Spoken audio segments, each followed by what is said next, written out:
Ladies and gentlemen, boys and girls, and children of all ages, what is up? What is good? It is time for the Weebs of the Ring podcast for you see with anime in our souls and thoughts of wrestling out of control. We are a group of weebs who love the entertainment of professional wrestling. So allow us to be the voices inside of your head as we go through the wrestling events of the evening, give our thoughts and opinions on the show at hand, and of course provide an exclusive I'm just screwing it all up, guys. Ladies and gentlemen, it has been a week. It is a Friday. We had Friday Night SmackDown. It was a great show. We're gonna grab some steel chairs. We're gonna yell for the tables. We're gonna be put through an experience unlike any other.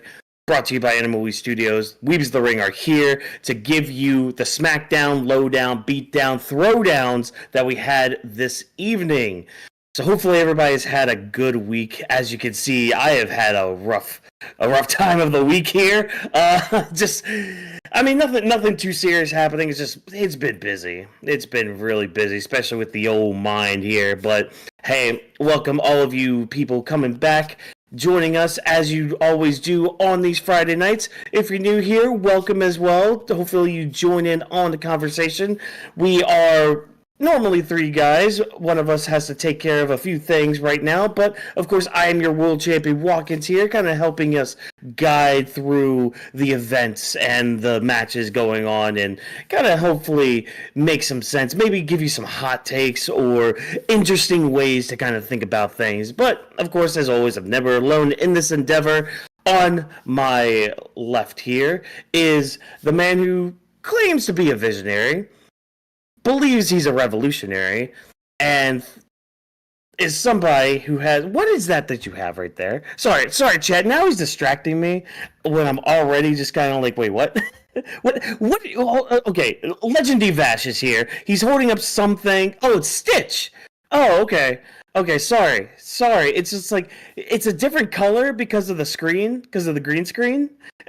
So it's like I could see Roxanne. Yeah, see, I could see Roxanne like coming through Stitch's thing. Oh man, apologies everybody. Sorry, chat. Wifey is got me been a a night. gift. Wifey got me a gift of Lilo and Stitch, and she knows I love Stitch. So, chat, if you didn't know from here from Anime Lilo podcast, I love Stitch, and she got me a little Stitch type of little keyboard thing to carry around. I call it keyboard. It is what it is. I'm gonna keep it pushing. So hi guys, it's your boy Legendary Vash. It's your human typhoon, but you could call me the Visionary Vash for this show, cause you know what it is. Like Michael Cole would say, or I forgot who it is. Wade Barrett, Fight Night, or Sheamus, or the Bangers, Drew McIntyre.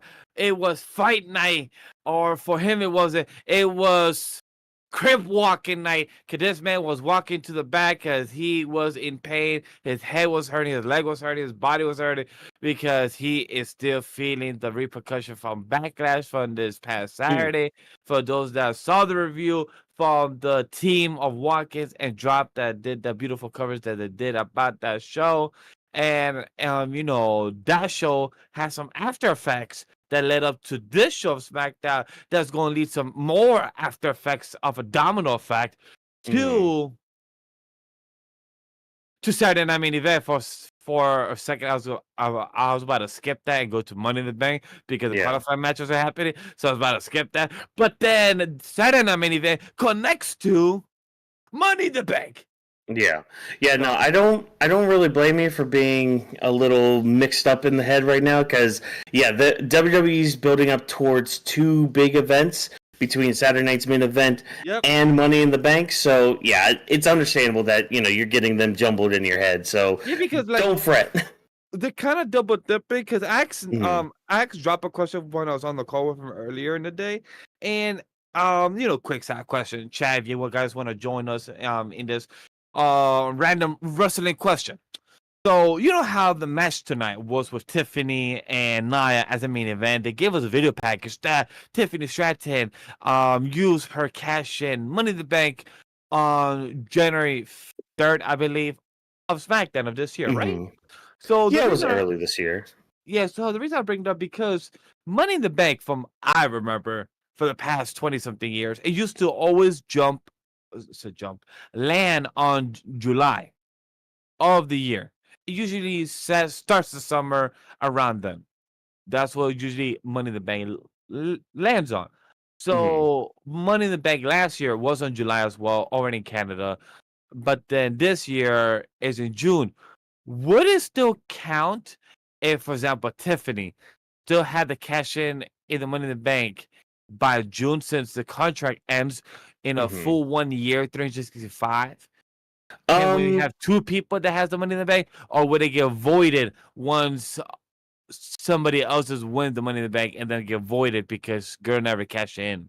so in my mind, I kind of go by the event rather Yeah, than the date, and that's the thing. We haven't exactly. had, yeah, Because we the haven't event's had. in July, but now this Mhm. year's in June, so technically it overlaps each other within the Yeah, 365 days then. we haven't had somebody hold on to the briefcase for a full year. Like in the whole what, like 20, yeah, about 20 years that the Money in the Bank has been a concept. Nobody's really held it for the full year and had it like taken away from them. At least any that I can recall. Same. So yeah, the way I've always kind of thought about it was like it's based off of the event rather than the calendar year. So yeah, once Money in the Bank kind of rolls around that year, the contracts the contract basically has to be cashed in that night or it's voided. You know what I mean? Um, but yeah, I Okay. get, Yeah. maybe they can do that this year with whoever wins the Money in the Bank briefcases and all that. But yeah, so like we've been alluding to at the beginning of this show, we're building up towards two big events. We're building up towards Saturday night's main event, which is next Saturday, and Money in the Bank, which is a few weeks away, with two Money in the Bank ladder matches and whatever else they decide to throw in on the card for that night. And yeah, tonight I thought, just to kind of get this in the way as well, I thought tonight they were actually going to It hit was a good. good balance. Yeah, they they hit a good balance where they were building up for the stuff that's going to happen at Saturday night's main event, but also separating the stuff that's going to be happening at Money in the Bank. So we're at least, though we're building towards these two events, we're at least keeping them relatively separate from each other. And like we're building the night around those and like kind of switching off between what we're building off, whether it's like Money in the Bank focused or Saturday night's main event focused. I have, and I have one more layer to add to that. Plot Mhm, C. If anybody have watched out Fire Force, you understand that reference. When it comes to our plot C, it was also leading up to the aftermath of what mhm. has happened from this past backlash to continue on from JC, aka Jacob Cobbs and everything versus LA Knight, the stuff of our truth having Mhm. his own interview, and then also him leading But up to John Cena. we'll get into all that when we break the show down and all that, So because a lot of that no, stuff ties in together and all that. So of course, we'll but get like into all that and it was just pretty interesting how this Mhm. night, as you say, it was well Oh balanced. yeah. Of balancing the stuff, leading up to Saturday Night Main Event, also leading up to Money in the Bank, and also having the aftermath of Mhm. this past week kind of intertwined with both of those events and how Yeah. everything can move forward. So I just love how this show's balanced, because over the past couple weeks, it's been inconsistent, or Mhm. people will complain about the 3 hour event. It's like, it's been it's been very lackluster, but it's nice to know that some 3 hour shows are actually good to enjoy. See, that's what's good about the 3 hours. Like, this is what was good about the 3 hour show this time. Like the benefit for that is you have the time to really build towards these two big events with the talent that you're using at these events. And that's another thing too with that mindset there is and it's kind of something I've kind of come to realize with WWE's booking as of late when it comes to like these bigger PLE events. They tend to just kind of stick with a few talents to use for each event and focus on them for that event rather than trying to cram everybody into it unless it's like a big four pay-per-view or again Money in the Bank, because they'll have a few people at this event taking place. I mean, Agreed. again, you got the men's Money in the Bank ladder match, you got the women's one, whatever they end up doing with like the world title scenes, because they kind of have to do something with those titles on the night of the event, whether it's them defending the titles or what me and Drop talked about on Thursday, possible tag team matches with certain champions being involved. Because again, sometimes the Money in the Bank briefcase holders cash in that night on a champion. That does tend to happen sometimes. So Yeah, that has happened a couple of times. Like last year, Damian Priest, he literally cashes in within the 2-hour event. Drew tried to cash in like right then and there that night. And then because Damian Priest held it for a while. And they mentioned. I appreciate the correction. I flipped the Yes. Yeah. They both won it either way since they have exactly their own feud going on. The past year feud, not that they're adding more layers to the story, which is also pretty interesting too. I love how they're making a year feud that wasn't really kind of showcased or presented to the forefront, but now being like a background and bringing it from the background to the forefront, it's pretty interesting. So I kind of dig that. Yeah. But enough preamble with it, enough, just kind of dancing around everything. We're going to go ahead and start talking about the event, and don't worry, everybody, we will be joined by the genius of the mat, Drop This Box, later on here during the show, but we're going to go right into the action here. We're going to start with our headline stories being those Money in the Bank qualifying matches, because again, we had a men's one and we had a women's one, both triple threat matches. They like to do these qualifying matches as triple threats, I've noticed, rather than the typical one-on-ones that we've seen in the past and all that. So, first one we're going to start here is the women's qualifying match between Alexa Bliss, Michin, and Chelsea Green. Now, a few things to kind of start off this conversation. We had a short little backstage interaction with the three competitors. We had Chelsea Green getting in the way of Michin and BFAB. I like the one line she put where she's like, I'm going to pass a tariff on mediocrity, and you two are going to be the first ones under it. I just thought that was kind of funny, considering what's happening right now in the world, which, isn't a fun thing, but, we're not here to talk about all that. I also like, too, how, Alexa Bliss just comes out of nowhere in the scene. She just shows up right behind, I think, Chelsea and Michin were, the shortest out of all of them. That's why she snuck in. So with the camera and with their height, that she just literally could just be behind them and literally just kind of fade in and fade out in a simple way.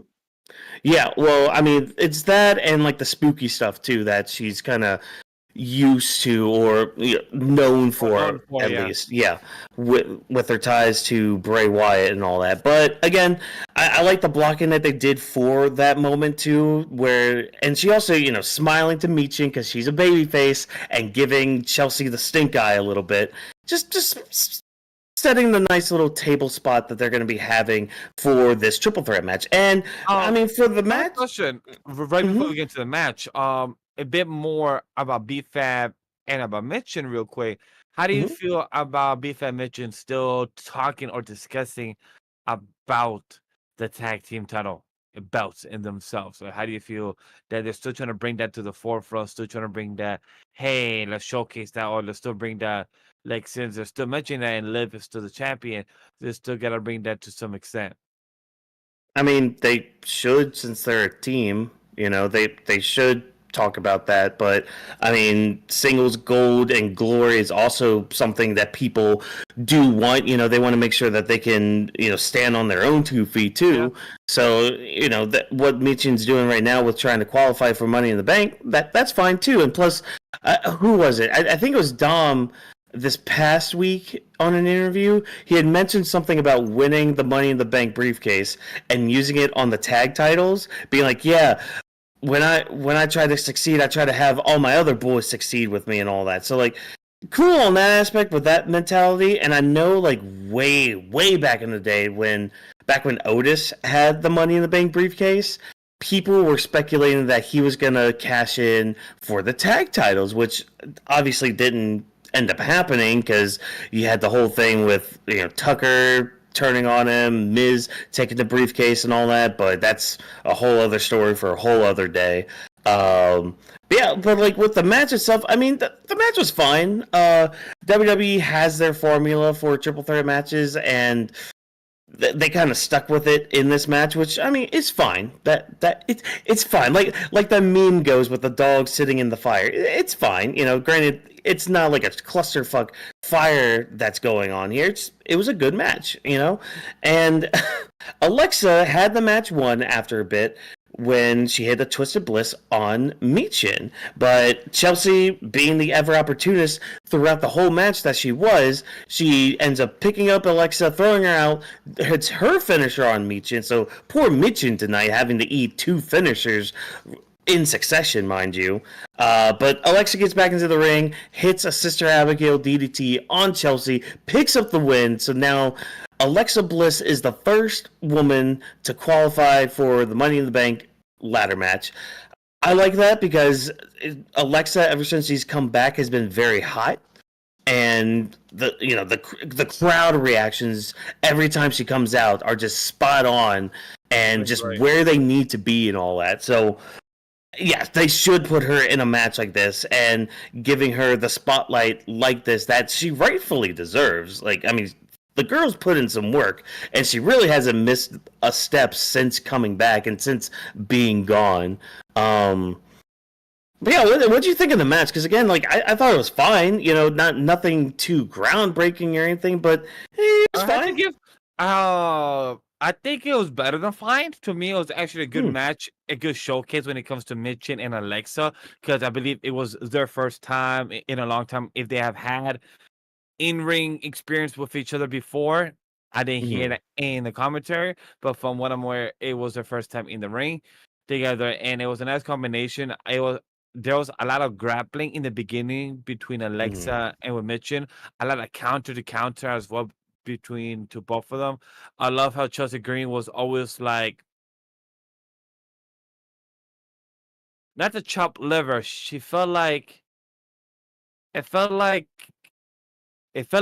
our girl Michin and Alexa was having their own type of one-on-one match, and Chelsea Green was the odd third, just hanging around with them and still trying to be part of it. And that's what Chelsea Green felt at times, in which that plays her role correctly. Like, she is the parody type of wrestler that people think she's so funny, but she knows what she's doing. She plays her role very well, so that's why I enjoyed that when it comes to this match. And additionally, I'm happy Alexa won. This was a great addition to her character. And I love how in the interview that we're about to mention in a few, that she also mentioned, like, it's going to be a 2-time Money in the Bank winner.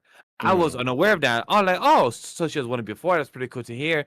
I know somewhere down the road, within the next month or so until the event, I'm going to probably watch some type of video package or something from her previous Money in the Bank, or I'm gonna hear from my own team, or I could also search on YouTube, see how was her quick Money in the Bank type of reign, or how was it. But really happy for her. I'm happy for Michin to have a good showcase. Sucks that you couldn't get it. It was also interesting tactics that Michin last year also tried to go for the qualifying match, but lost to Chelsea Green last year. Now, Chelsea Green was involved here, and I thought that she was also going to be losing this time, since last year was Michin that lost. Chelsea Green will be losing, and it will be Alexa. So, story-wise, it was kind of obvious once I heard that from the commentary as well. Yeah, and I think Alexa was one of those cases. I believe she had cashed in the night of, so she really didn't. I'm pretty sure. I want to say it was against Nia, but I can't really recall. But at least off the top of my head right now, it's been a hot minute since I've revisited anything from back then. But yeah, I mean, again, I thought the match was fine.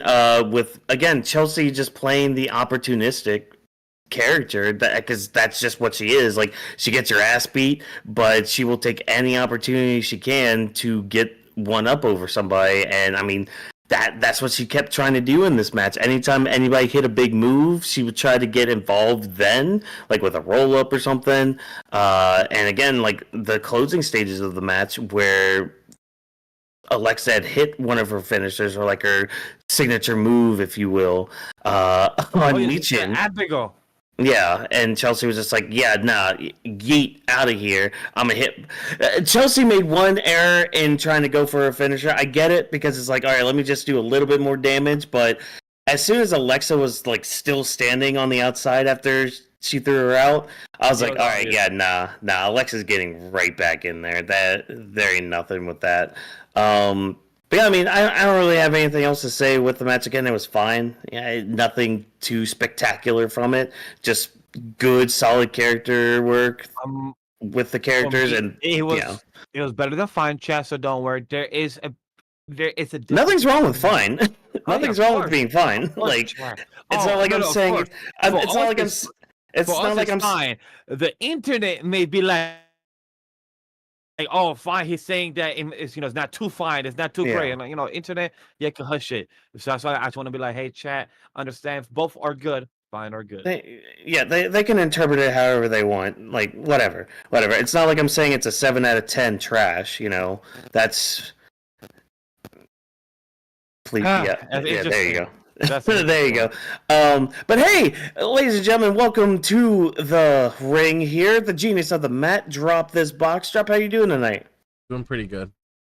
Good. So we didn't get too far into everything. We're just kind of Oh yeah, I've been starting with keeping our up. women's qualifying match. Any comments about the match or like with Alexa winning? We haven't gotten to the stuff after the match with like Alexa backstage with Charlotte, but anything about the match so far? I mean, I felt like it was the right winner because you really need to capitalize on that popularity that she had as soon as she came back to the company at the Royal Rumble. So I felt Mm-hmm. like that was a smart move there. And yeah, I thought the match was fine, nothing crazy. I thought it did what it needed to do to get where we needed to be, but Alexa was Yeah. my choice heading into this thing. There really wasn't any other option. No.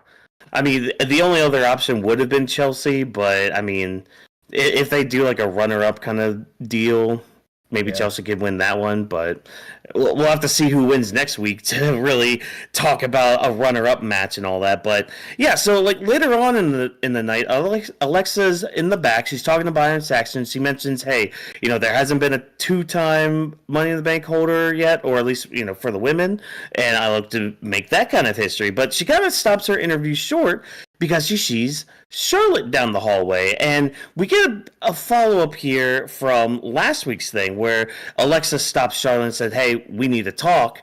Seems like they didn't really have that talk. So Alexa's trying to have that talk right here. And I guess she's trying to make friends with Charlotte here, trying to befriend her a little bit more, saying that, hey, back in our NXT days, you kind of, in a way, took me under your wing, and I kind of learned a little bit from you, and so I kind of want to rekindle some sort of friendship that might have been there, or maybe we could team up a little bit. Maybe we can help each other out here and there. And Charlotte wants nothing to do with this. In fact, she even before going into Nick Aldis's office made some comments like, I don't need your help. And Alexa kind of clapping back, being like, all right, well, nah, you kind of do need it. But as Charlotte's waiting to go into Nick Aldis's office, out comes Julia of all people, and apparently she's on SmackDown now. So her and Roxanne's little team up is completely gone, and now she's on SmackDown, which that sent some shivers down my spine. I'm like, oh wait, hold on. There's some good matches we could have with Julia here. And already added to the Money in the Bank qualifying match for next week. Yeah, which Yeah. that's also the start of her rise to glory and all that.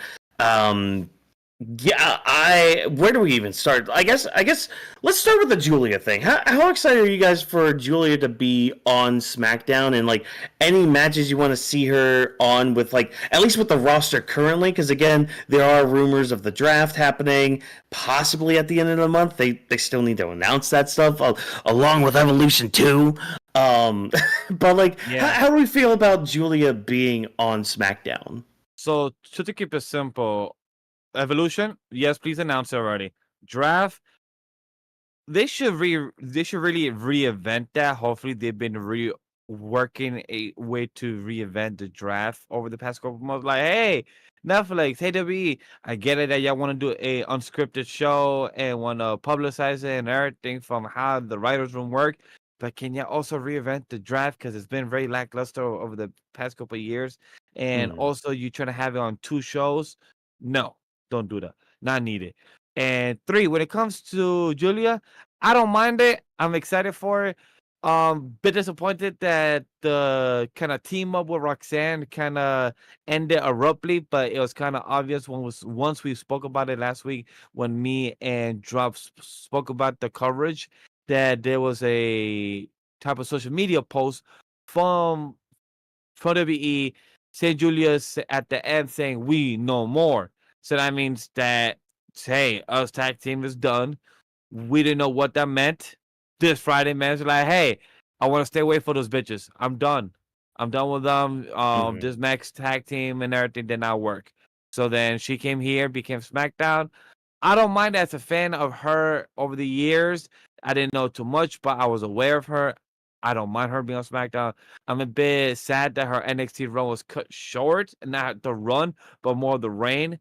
But whatever behind closed doors injury or things that did happen, at the end of the day, she was always bound to be on the main roster with her popularity and her fame and what she's good at. So at the end of the day, she's here. Now let's make some history. Yeah.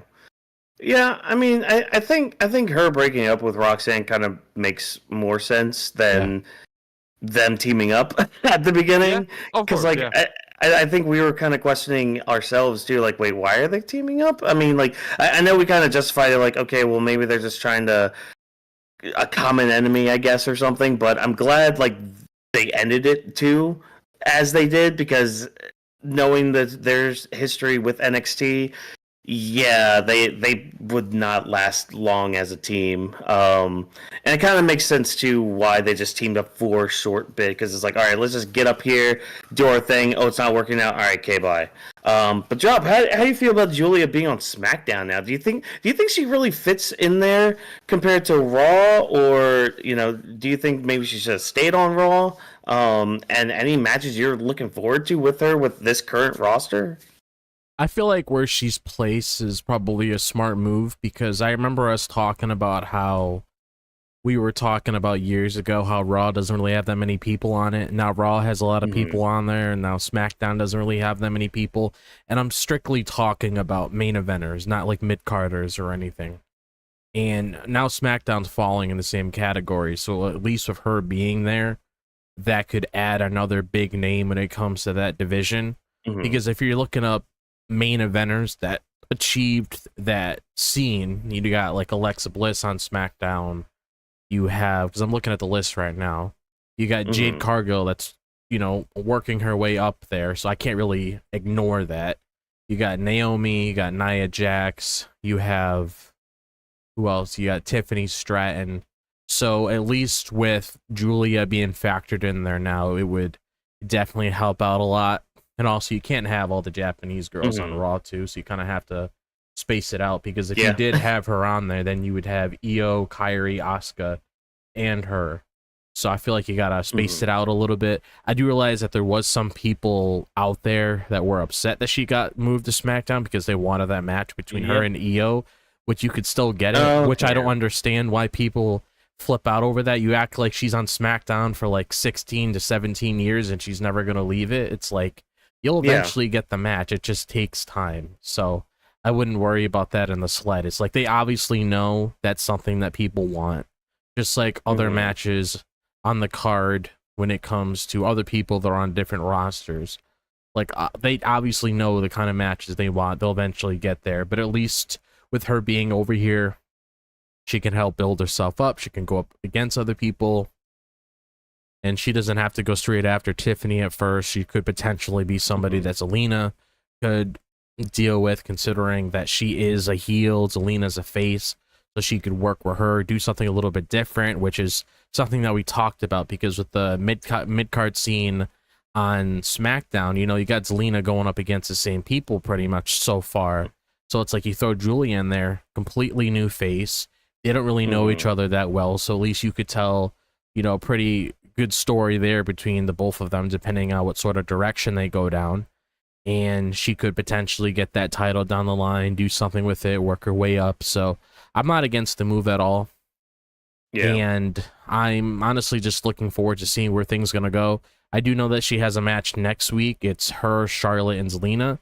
Not that I don't really understand Zelina being in there. Yeah, right. Like No. that Yeah. it doesn't make any sense because we're gonna tread back to the whole elimination chamber qualifying matches. It's like, why are you having mid card champions involved there when they're not gonna win the thing? It's like Zelina could focus on who. Yeah, that's a good example. So it's like you're not even Chelsea Green at the time too.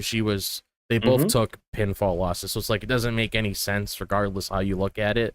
I mean, you could have easily threw somebody else in there. Like, look, Piper Niven's there. You could have thrown her into one of those things. You could have had Naomi in this match. You could have had Jade Cargill, because she's not even announced for any of these. Well, I guess I'm not sure if they announced. Well, she said week. something. Yeah, she said something about like talking to Nick Aldis about getting in a qualifying match because she had like done a little bit with Tiffany before Tiffany's main event match tonight.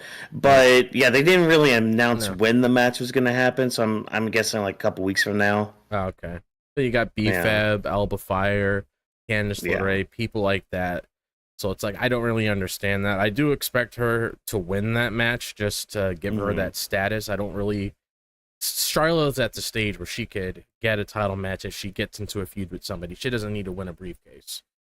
Yeah, she's just in there just to enhance the match itself. So I'm thinking, as much as Vash doesn't like it, as much as we don't like it, Zelina might be eating the pin in that match.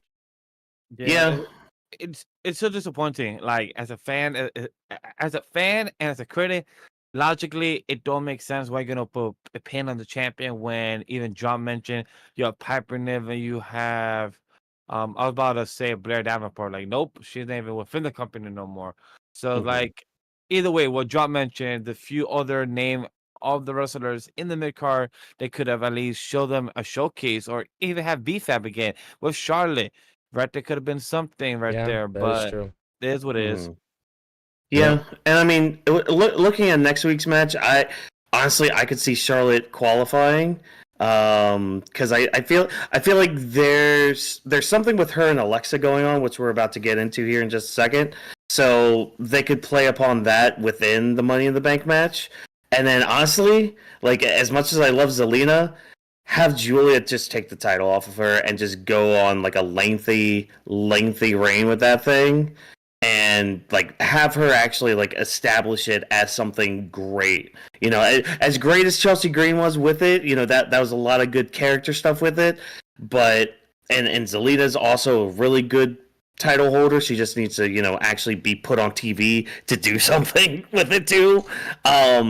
But if they put that title on Julia, she could really do something with that title and really make it something worth trying to get and trying to like win, and it could add just the prestige that it desperately needs right now. But again, like we'll have to wait to see how next week plays out. But going into this Alexa Charlotte stuff, so again, this was just kind of follow-up from last week. Again, they didn't really get to have their conversation, it seems like, but they had a short one this week. And I can't really remember much of the NXT time back then with like Alexa and Charlotte on that time. I think when I was getting back into wrestling around that time was actually when Charlotte was going onto the main roster. So I didn't really get to see much of Charlotte's NXT times, but so I guess I'll start with you with this one, Drop.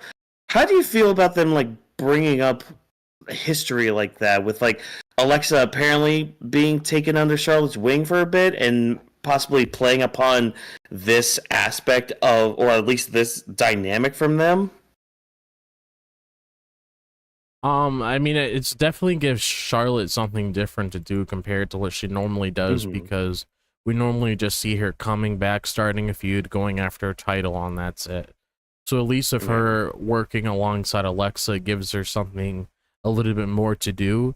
That's why I said when it came to like the qualifying matches, could she win it? Sure, but at the same time, you could easily build off something else with Charlotte, because maybe that's the bigger picture outside of the Money in the Bank briefcase, because you got to remember when she came out that last week, she was already about to put herself in that position right away.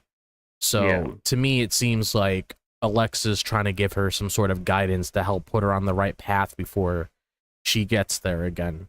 So I do like how they're aligning with each other, so we could possibly see where that goes down.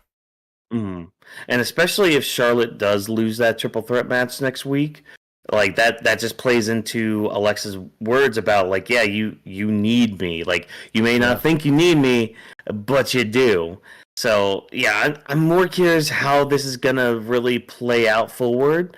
And because one thing I keep thinking about, and I'm pretty sure people online have been saying something similar to this as well. Because if you remember back when Charlotte was being rumored to come back at the Royal Rumble, and there were rumors going around about this whole Dark Queen gimmick coming out.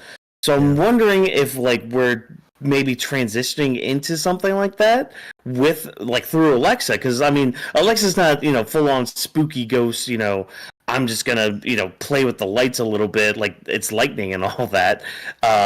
No, she's still very creepy though. Like again, when she had her little intro earlier, she just appeared out of nowhere. But yeah, with that, like she could maybe hearken into like this darkness within Charlotte and just kind of make her like enter a certain place where she could be more vicious and be more conniving, or try to just be more aggressive, I guess, towards people and trying to get ahead in the matches and trying to get ahead in her own career and keep her prestige getting even better. But yeah, Vash, what are your thoughts on all of this with like when it comes to like Alexa and Charlotte possibly teaming up, or just like maybe trying to bring the best out of each other? It reminds me of Alexa saying that promo. What is Charlotte without the belt? What is Charlotte without being a champion? And that's what reminds me of that. I'm curious to see if they're gonna bring that back or reference that, and it's why they're kind of going with this new direction for Charlotte and Alexa being a friend. And I wonder if this is portraying her character about all the creepiness, all the Bray Wyatt stuff. I wonder if this is a reference towards that, because right now she's lonely. Right now, Alexa the character, she's lonely and Bray Wyatt's not there. So I wonder if that also plays an homage to why she's also trying to befriend somebody else, because she also is looking for a friend. So I wonder if also that plays something into it. Yeah, because I mean there were also rumors about her being put with the Wyatts again too. So they haven't really done much of anything with the Wyatts. I mean, we keep getting told that hey, they're cleared to compete, they're able to do stuff, they're back in the performance center training and all that. It's like, okay, do something, please, anything. Even if it's just vignettes, at least it's something. Unless they are like filming a bunch of stuff right now for later on, but I don't know. But again, we got another qualifying match next week. Charlotte versus Julia versus Zelina Vega. We'll have to see who comes out on top and joins Alexa in the Money in the Bank ladder match for the briefcase. Onwards now to the men's qualifying match, which has a few more things to kind of talk about as well when it comes to like the overall match, the people around it, a match that kind of stemmed out of the match just tonight, mind you. So the men's qualifying match dealt with Jimmy Uso, Solo Sikoa, and Rey Fenix. Not too much with Rey Fenix, just like there was a backstage segment with like him and Andrade with Solo going up to them being like, hey, where's LA Knight? Not much there, just more of Rey Fenix trying to like cement his own legacy in WWE. But I mean, the night started out with Solo, Jacob, and the newly named now JC Mateo. Let's start off with that name change first. So, because like a lot of people online and like in certain group chats too are not fans of this name. They hate the fact that Jeff Cobb is now going by a different name, this JC Mateo. How do you guys feel about it first? Vash, I'm going to start with you. What do you think of this new name of JC Mateo? I'll be honest, I didn't hear the Mateo part throughout the whole 3 hour watching. Every time I heard his name was JC. Mm. So then not hearing Mateo, I'm like, damn, I didn't hear that. So now I don't know. JC, Mateo, I wonder if it's something involving legal rights, if they haven't kept his name yet, or if it's something like they just can't say his name yet, or they haven't gone through the paperwork, so they still want to have him on screen because of story wise. I wonder if that's the case because I remember when we met the Tongas, we didn't hear their name until like a week or two after they already appear. So I wonder if that's something kind of similar to JC, Mm. but that's a big maybe. I don't know, but name wise, I'm okay. It doesn't really fade me. It sounds more to the Samoan name of the JC Mateo, so maybe could be. Yeah, that could be it. Probably more of an aesthetic thing and all that. But what about you, Drop? What do you think of this new name of JC Mateo? I mean, I don't particularly, it doesn't particularly bother me because I'm more interested in the character work he's going to do. But it just caught me off guard, really. That's all it really did, because when I saw him on the show today, just caught me off guard the way that they were saying his name like that, because when he came in Backlash, they were saying Jeff Cobb, and then all of a sudden he has a new name. So it just caught me off guard more than anything. Yeah. Yeah, and maybe the announcers on Backlash weren't. Again, we don't know when this name change came about, whether it was like a last minute thing or if it was hey, this guy's coming in, but the announcers just didn't know or they weren't told or something, which, I mean, things like that happen. Things fall through the cracks all the time, no matter what business you're in. So it could be something with that. Me personally, I don't care. We've had many name changes in the past. A lot of them have been really bad. A lot of people question, for one big example, a lot of people question the whole change from Walter to Gunther. But look at what happened there. Gunther excelled far beyond what Walter was doing. Granted, again, what Walter was. Or if you're in NXT, his name is Gunner. Oh, it's just a meme. Yeah, that's just yeah. Get out of here with your Gooner thing. That is on Mondays on a different channel for a different time for different people. Gooning everywhere. Yes, go check that out off the bench, Mr. Gunner. But I'm okay with the name change. To me, people complain about it. Yeah. It's bound to happen. People go to different companies. Some people get to keep the name. Some people don't. I used to not be called Legendary Vash. I used to have a different nickname. Drop This Box used to have 3 different variations of his own type of online name. So if people have name change, it's totally normal. It just depends how you have it, how you use it, and how you execute it. So now let's go see JC Mateo and how he executed his LA Knight fight later tonight. But we'll talk about his execution on his in-ring. But what happened more in this qualifying match in the build-up towards this and Andrade and Rey Fenix? Yeah, so like I was saying, so our night started off with Solo and the boys coming out. And I didn't get to catch most of this, but the part I did catch was mainly the stuff here at the end where Solo's trying to get Jacob Fatu to say what he used to say, the whole "I love you, Solo," and not only just saying it, but saying it in the way that he used to.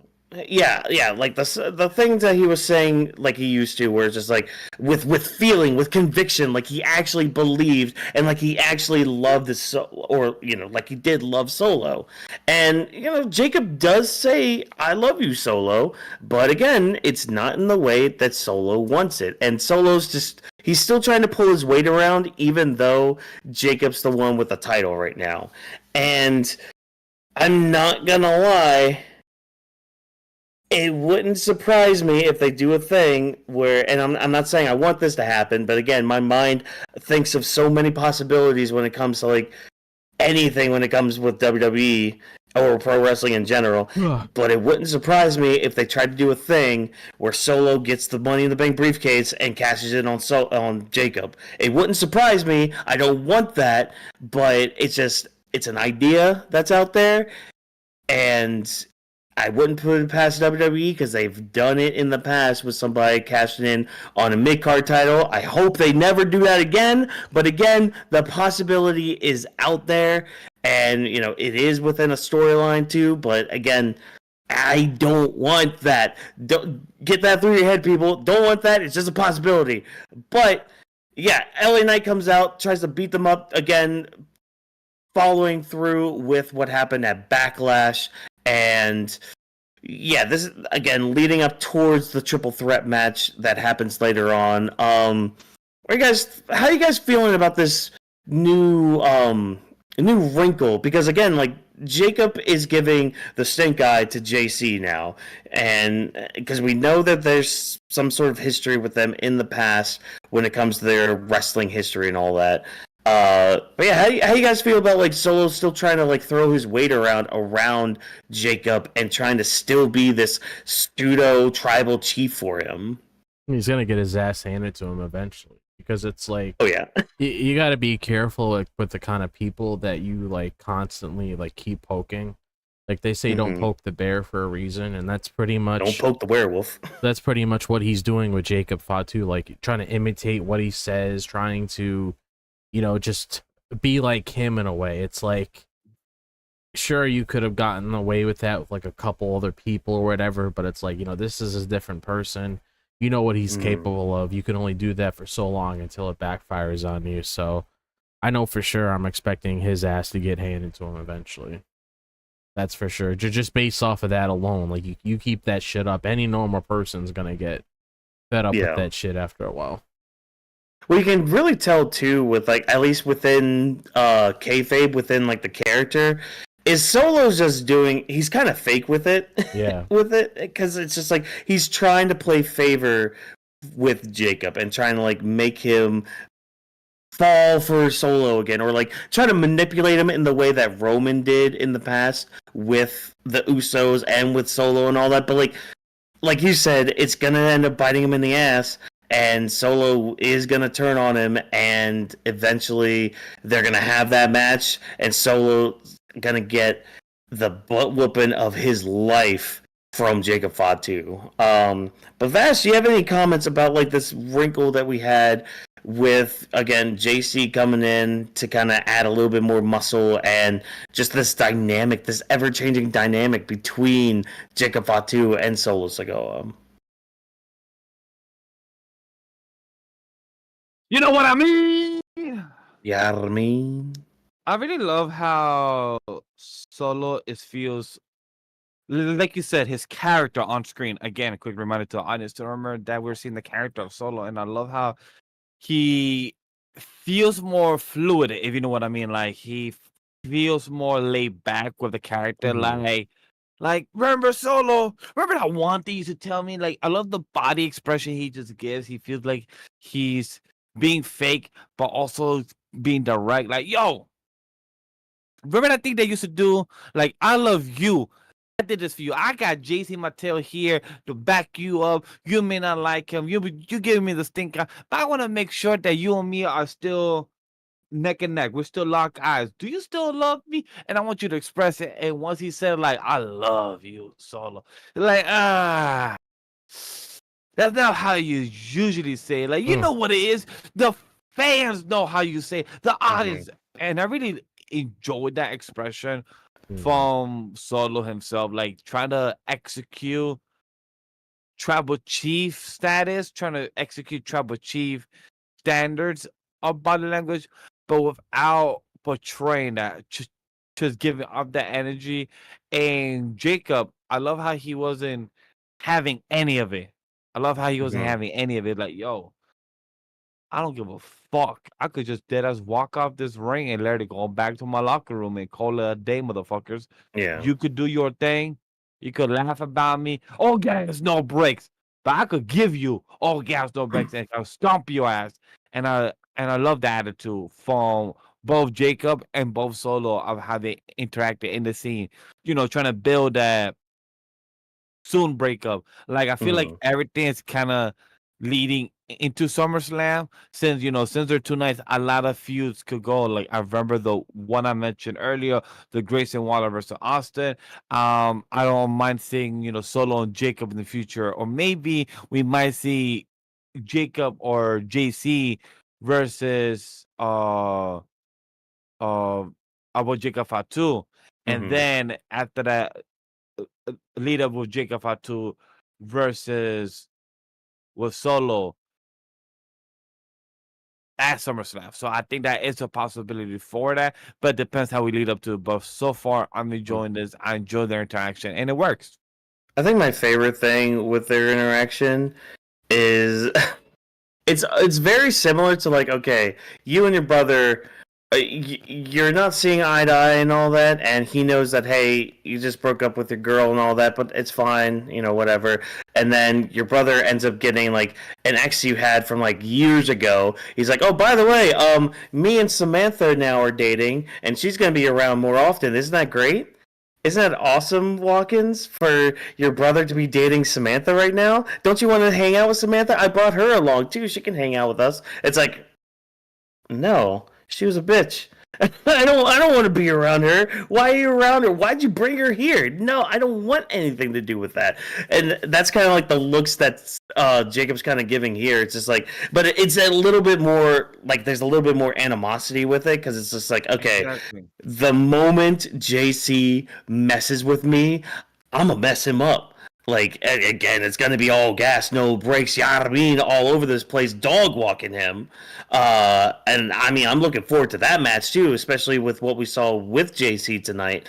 But leading into this JC match, again, like we said, LA Knight ended up coming out to kind of follow up from the backlash that happened.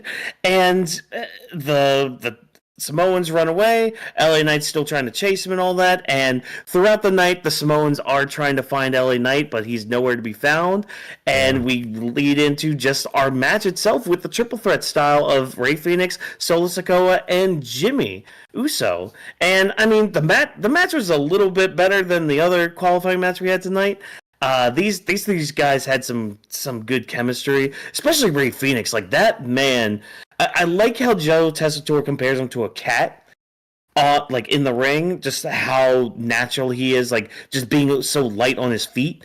And I could see the cat aspect of him. And yeah, he was moving out really well. But I like how early on Solo, he tried to team up with Big Jim, but it backfired. Phoenix and Jimmy take him out, and then you get your usual triple threat action where it's like everyone's on top every so often getting their stuff in.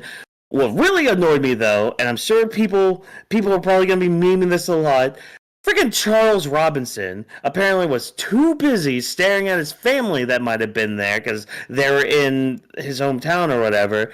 But I guess he was too busy staring at his family to freaking count Rey Fenix's pin. Like, Rey Fenix had that match won. That was like a 4 or 5 count that he had on Solo. Like, Rey Fenix could have been going towards the Money in the Bank match. But no, Charles Robinson, you screwed Rey Fenix over, you dingle hopper. But yeah, so thanks to some more interference from JC and Fatu, Solo advances to the Money in the Bank match, and yeah, we get some attacks later on after that, but we'll get into those attacks here in just a second. What about this match, though? Because again, I thought this match was really good, a lot of fun. Part of me thought this was going to main event, and if we didn't get this impromptu match afterwards, I feel like it probably should have main evented. But I mean, that's just me, though. But what did you guys think of the triple threat match tonight? I would like to say, I love how Solo's so confident by giving the ones in the air, and Big Jim like, yeah, of course, brother, of course, the ones. And Rey Fenix dodges, and Solo attacks, and Big Jim does the biggest chop, like, pow, motherfucker, that's what you get. And I just love that Rey Fenix and Big Jim had a beautiful little small team up between them. It was nice to see. It didn't last very long, but it was nice to see the team up between Rey Fenix and Big Jim. It was really cool. Big Jim execute. He excels in the aspect of tag team because of experience from over the years with his brother. Rey Fenix not winning, I kind of had a feeling because of what the interaction between him and Andrade from earlier. He's like, hey, my WrestleMania moment, I lost it.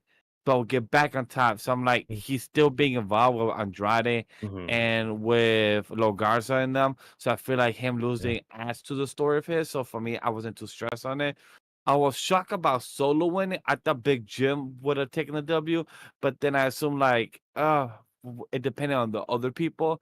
But with Solo winning, I don't mind it. But makes sense because of what he brings to the table. What he mentioned in the beginning, saying that Roman lost the title last year. It all started from them at that time. Now we're here. Full circle. I'm gonna get myself back in the title picture and get the back to champion to the family, like the US title and now the main title. So I get why. We might see, a rematch of Solo versus John Cena. Who knows? I don't know if that's something people are excited to see if that happens, but that's a possibility. But for the match overall, like I said, good match. It was a good qualifying, good triple threat. Rey Fenix is fucking like fluid, like fucking like water. It is fucking the ropes. This man just knows how to slither through. This man's like a snake. Like he just be coming out the ropes like it's nothing. Like it's fucking amazing. Oh yeah, and to kind of quote my man Bobby Lashley from the past few weeks, when it comes to John Cena and Solo Sikoa having another match, it's a no from me, dog. I don't want that again. I don't need that again. But what about you, Drop? Did this match leave you wanting or needing anything else, or were you quite satisfied with this triple threat match we got? I can't say I'm surprised with who won the match itself, because you have the whole thing of Rey Fenix going on, what Vash said. Also, the Worlds Collide pay-per-view is happening the same day as the event. So you never know if they might want to link him and Penta up, do something special, have the Lucha Bros unite at that event itself, because it is a pretty big thing that they are advertising. And on the advertisement itself, it says AAA, WWE, like it showed WWE's logo, and then it showed the NXT logo. So they got to throw in a whole bunch of names on there to really sell that card for a lot of people, so they can go ahead and check it out. So that was one of the things I was looking at heading into this. So if I see Penta in a qualifying match, as much as I would like to see him in the thing, I have a feeling I already know where he's heading towards, just based on saying there's someone I can trust, and then Penta saying Lucha Bros. It just seems like they're eventually building to that. So I'm not really worried about that. I mean, Solo just, I guess, brings up the whole unpredictability thing, like once you head into the Money in the Bank, because that's the whole thing about the event itself. It's like an unpredictable event. You don't really know who's going to come out on top, besides a couple people, if there's like a couple raw paths build for them. And Solo could easily be one of them. I don't see him winning it, but he's definitely going to be that person in here that a lot of people are going to be on their tippy toes of like, oh fuck, if this better not happen. Like, he's basically that guy being a part of this Money in the Bank match this year. But I thought the match was good. I mean, Rey Fenix, no surprise there. He works very well with a lot of people in ring. He moves around like a cat. He's just very agile. Like, that's just one of the best things about him. He's very agile. He knows how to move around in the ring. He knows how to get a lot of people's eyes on him. So, yeah, I thought the match was pretty good. It did what it needed to do. Yep, exactly. Yeah, so with the match ending as it did and all that, out comes LA Knight again with a steel chair to beat up on these wild Samoans and all that. And no, he was ready to square up. Yeah, to say about this. Oh, I can't wait to hear. But yeah, so as we're setting up with all this, LA Knight with a steel chair, he's just like, all right, come on, yeah, I have a steel chair, yeah, this is gonna beat you guys up, yeah, like all that. Nick Aldis just comes out like, no, we're not having any of this. LA Knight, you want to fight? All right, fine. You can face off against JC tonight. In fact, right now, get in the ring, and these two had a decent match. I did see a lot of criticism online being like, "Oh, this is boring," blah blah blah. But like, I feel like we still need to kind of get to know JC a little bit, like in the ring. Is at least us that haven't really followed his career outside of the company and all that, or have just kind of heard his name and everything. So, and I've seen a few clips here and there of what he can do. I know he can do a lot more than what he showed tonight. Yeah. But I think he did have a few flurries here and there. Like, I mean, Wade Barrett was freaking out over the standing moonsault that he did. Like that. Well, for me, that's any moonsault. I get why. I think I saw a tweet that I'm like, "Oh, why are people hyping the cinnamon moonsault? I've seen others do." I'm like, yes, but thing is, when you've seen others do it, we have seen others that are 180 to 220 pounds doing it. We don't see a big man like Jeff Cobbs, literally. Sorry, guys, JC Mateo, literally doing a standing moonsault right there. This big of a man. It's a 40-year-old man literally doing this big stuff. We don't see that very often. So that's why Wade was shocked. I was shocked too. I was like, oh my God, this man is dead as doing that. Yeah. Yeah. Like the man is physically impressive. I mean, I said this to my group chat. It's like, it's almost like he's like a mix of Taz and Rhino in a way, at least with his build. And kind of in the way he wrestles too, because like commentary too, like even though they were putting over like his stuff in Japan and all that, they also mentioned that he was an Olympic wrestler, like he was trained with the Olympians and all that. So that's a cool thing to note too, because I actually didn't know that.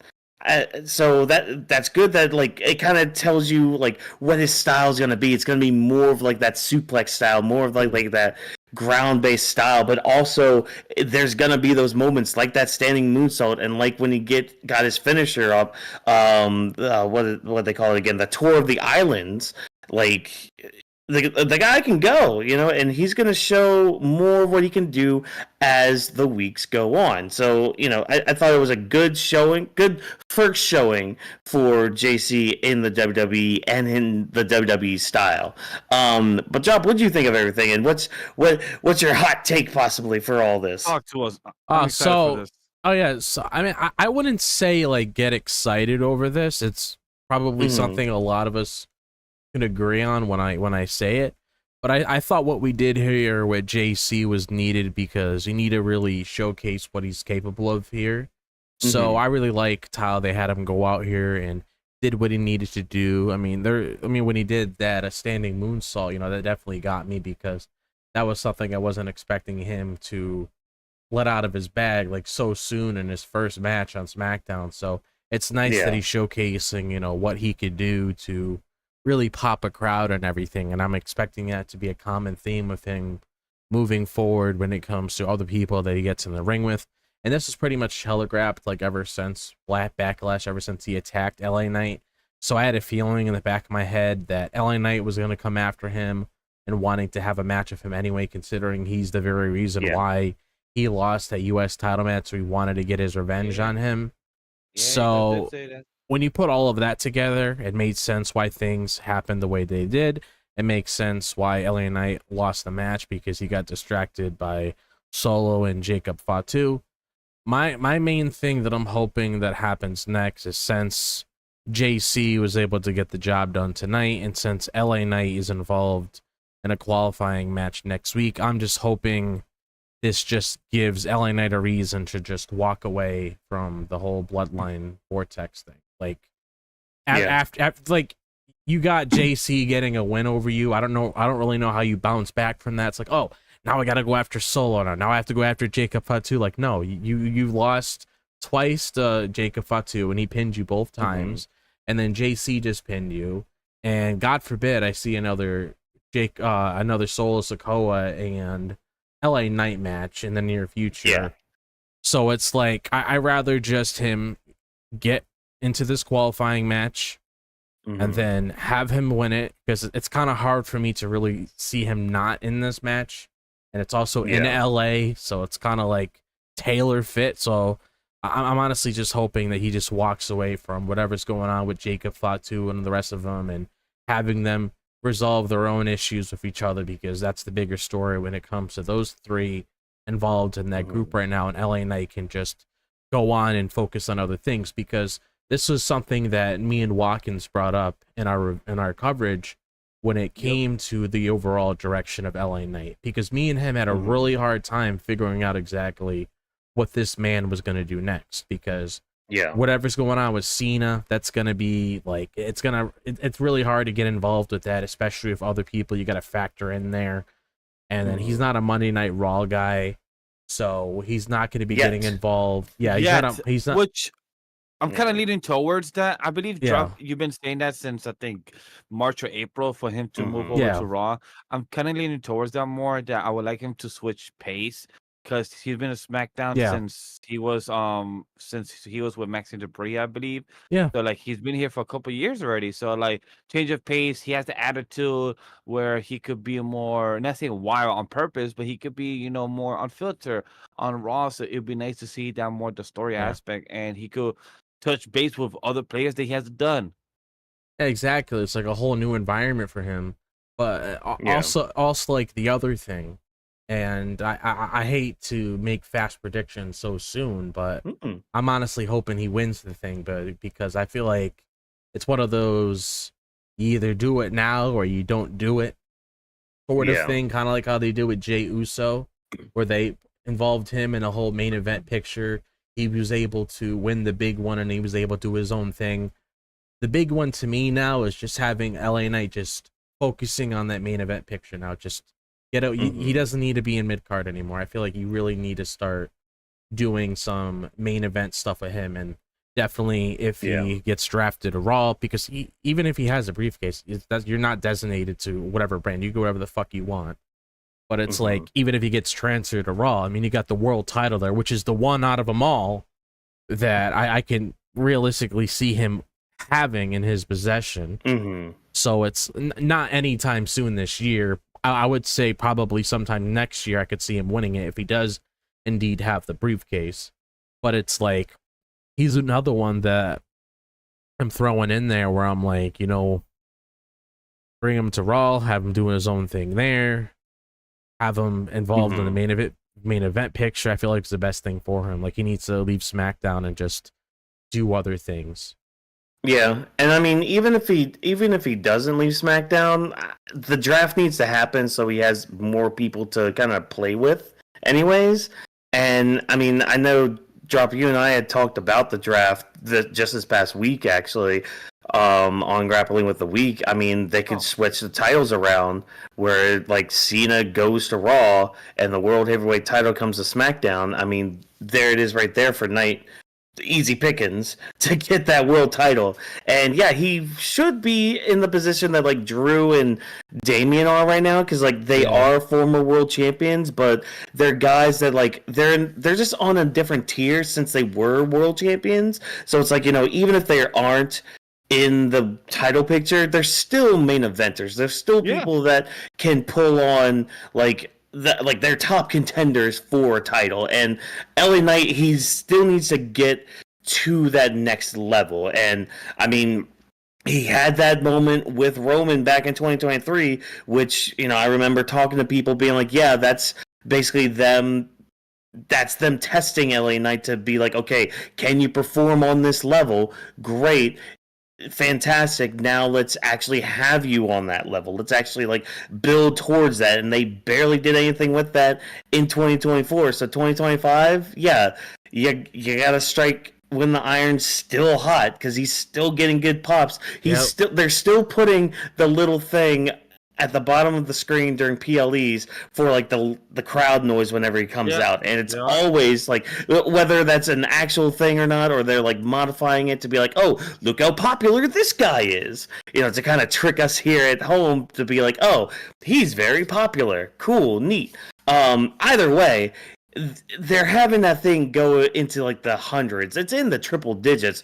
Anytime he comes out there, people are screaming for him. I'm freaking wearing an LA hat now, currently, Every time when myself or Watkins say the word LA Knight, we literally do the posing LA Knight, or well, Watkins just say it.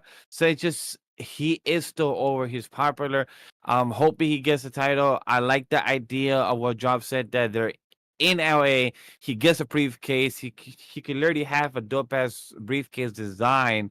So it's the works with it. And I like what Watkins said about Drew and Damian. We'll also have to remember that right now they're having their own type of long-term feud that they're presenting to us, and they're not having a title picture. Their feud is the title picture. So they're showing that enough that they're two big enough stars that could hold a match like a steel cage for Saturday main event build. Because even with LA Knight, he doesn't have that yet.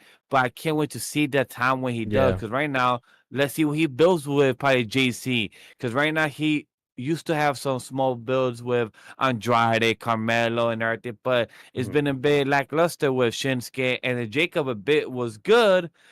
But now let's see what he does with JC Mateo. Let's see what happens after. Because right now we have Shinsuke telling us motherfuckers saying that, hey, right now you've been the same. You have this scar on you and everything. I'm like, damn, Shinsuke, it's been a while, man. How you been? That's literally what I first thought once I saw the promo. I'm like, hey, Shinsuke, it's nice to hear from you. It's been a while. I hope you've been well. Oh, yeah, I should pay attention to this promo. I missed the past 10 seconds. Oh, well, let's go. Yeah. Yeah. But we could be sitting here all night speculating, theory crafting, fantasy booking, Money in the Bank. We just got the first qualifying matches down, so the playing field is still being set. I know we'll have a Money in the Bank special for Grappling with the week of, and we'll talk more as the weeks progress going into Money in the Bank. But let's talk about one of the titles that you could cash in your Money in the Bank briefcase on, the WWE title, because we had a match that was set for Saturday night's main event tonight between John Cena and R-Truth. Because of what happened at the Backlash little media scrum that they did, where John Cena put R-Truth through a table. And tonight we had Wade Barrett sitting down with R-Truth. Not a long segment here. It was really just Wade Barrett being like, look, what's up? Well, what's going on between you and John Cena? Like, why do you still try to be buddy with him? Why are you still believing in him and all that? And R-Truth is really just kind of regurgitating the stuff that Cena used to talk about. Life is tough, with family, bills, friends, coworkers, dogs, foxes that just want to howl in the middle of the night and all that. But you can always depend on one person, and that one person is John Cena. And granted, R-Truth does sound kind of crazy here, as Wade Barrett says, but look at how John Cena repaid you, for instance, R-Truth. But R-Truth is still staying loyal, saying you don't know John Cena like I do, Wade. Hell, you and John had many battles back in the past. You don't like John Cena even when he was a face, even when he was running the company and all that. But John, he would never turn his back on his biggest supporters, and he will never ruin wrestling. And I love how Truth says this. He's just like, if I have to beat him down, if I have to beat that out of him and kick him to his senses, then I'll do it at Saturday night's main event. Cena's the GOAT. He told me to never give up, and he's going to live his life by 3 words: hustle, loyalty, respect. That's what's up. R-Truth here was giving me big Naruto vibes here, because it's very similar to Naruto being like, Sasuke, yes, I'm going. Yes, fucking yes.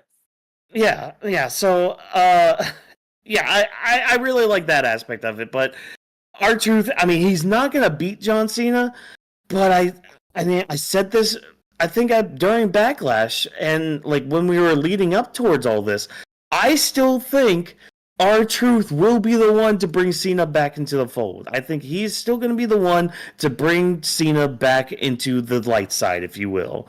I think he's still going to be his supporter, whether he wins or loses or gets his ass handed to him on multiple occasions. Because R-Truth is just that kind of... R-Truth is just that dense. Let's be honest. He's kind of dense as a character, and he's just gonna keep being persistent, a lot like Naruto was the whole series, where it's just like, Sasuke, I'm gonna bring you back, and Sasuke's just like, get away from me. I don't want anything to do with you. Just leave me alone. And Naruto's just like, Datebayo. And John Cena's just like, R-Truth, get away from me. And R-Truth's just like, what's up? I think the match will be fun, but like, what do you guys think of just this moving forward and this actually getting build for Saturday night's main event? If I could go first, because I want to give you guys a theory. Also, I want to give credit to the podcast and to the people before the bell. I don't know if you guys heard this theory. Almost like you guys have. But one of the theories, I believe it was the host, Martin, that said this. That imagine, at Saturday Night Main Event, R-Truth beats John Cena. R-Truth gets the title reign. I support this theory, by the way. I'm also spoiling right now. I support this theory. I like it because currently the oldest person to hold gold and world title is right now Vince. And then you could just replace that right now with R-Truth, because he's currently the oldest person right there that could hold the champion title. And he doesn't even have to have a long run or long title reign. He could literally hold the title until Money in the Bank. And then he could lose it for John Cena, where he gets his 18 title. And for me, I've been saying this since early this year that John Cena should get 18. I kind of joke around, said to 20, but I feel like that's kind of doing too much. But I feel like 18 is a good solid number for him to get to, and R-Truth could get the last type of gold of his age and before he retires and everything. So I feel like it'll be a nice type of, here's the moment, a good 2 weeks type of reign, and then lose it again and Money in the Bank. I feel like John Cena. So that's my quick thought, my quick theory, and a quick I took this from Martin. I like it. It's a bit crazy. I support it. How y'all feel about this? Am I crazy? No. Oh, okay, you're not crazy. Okay, I'm not crazy. All right, cool. No. Oh, so you say not do it. Not do it. Okay. No. Job, how about you other than no? Talk to me. I think they said it was a normal match. That's the other thing. No. Wait, what? Yeah, because like, I mean, researching now. Yeah, I mean, maybe it isn't, maybe it's not, but like it's at the same. The R-Truth and John Cena. Oh yeah, it is. Yes, it's a normal match, I believe.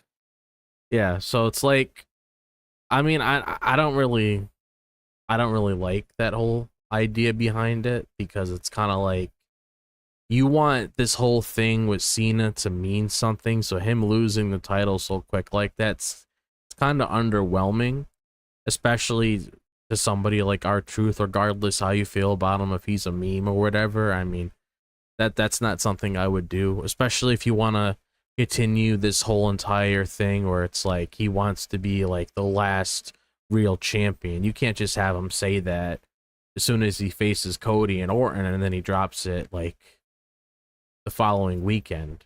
So it's like I can't really buy into that. What a bitch. And they also made this whole thing about 17, so I can't really get behind the whole 18 thing, because it even says it on his plate, 17. So it's kind of like that was the whole story heading into his whole entire retirement years. Oh, can I beat Ric Flair? Can I get the job done and everything? I definitely agree with what me and Watkins talked about when it comes to certain people, little by little helping him, because this was something I brought up during our coverage of Backlash, where it came to every person that John Cena comes across.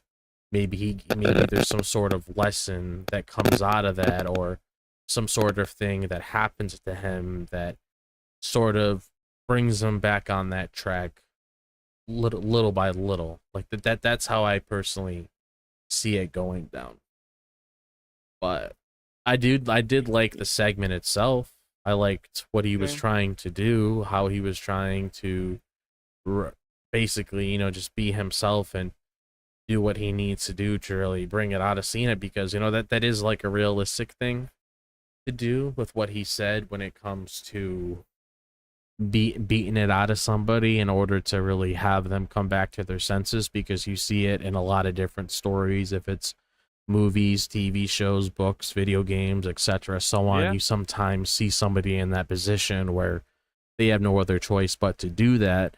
So I do like that whole entire aspect behind it, and I am very interested to see how next week goes when it comes to the both of them. I feel like that's definitely something I expected to see sooner or later between the both of them.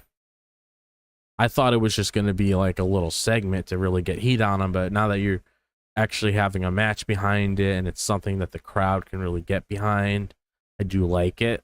So Do you guys think we're gonna get a promo for him from Friday because he hasn't been yet promoted, or do you think we're just gonna get straight into the match on Saturday and not waste a day for him? oh yeah, that's right, because if he was going to appear next Friday, they probably would have advertised it tonight. Yeah, So- so this is Yeah, so this is not for the title. yeah. Yeah, Yes. it's seeming like this is a non-title match. Oh, non-title match, huh? Hmm. Yeah. Huh. Interesting. So throw my theory out the window. Fuck what I said. Ignore I what I mean- said 5 minutes ago. And let's move back on that. I mean, But, with- 'cause I thought it with- was the title match the whole time. Well, I mean, with that though, I mean, it gives leeway for R-Truth to actually kind of win. You know, Yeah, Like, exactly. So it gives I him mean, a that- chance to win. because that could be a stain on like this whole run of John's. And I mean, R-Truth, even if he does beat Cena, I mean, he doesn't have to face him again in a rematch because again, it's R-Truth. He's not really one to really chase a title. He's more of just the comedy act, which don't get me wrong, that doesn't mean R-Truth should never go for a title. It's just like his whole shtick is just like, I'm here to have fun, guys, and that's just fine. That's A-okay in my book. Yeah. But yeah, I mean, it could be something very easily where it's like a DQ or countout win, or maybe R2 just quickly rolls him up. That could be a thing too. Like with this now being non-title, I could see an R2 victory here at least. But Yeah. I'm starting to leaning towards more of like, let's say, like doing like really big things at the Saturday night's main event. I'm starting to feel like maybe Cena's just gonna continue toying with him a lot in the match, and maybe he's gonna do some really really big beatdown. He gets you know, I just thought of Job because we remember last night we were talking about because of some certain plans for Money in the Bank. Yeah.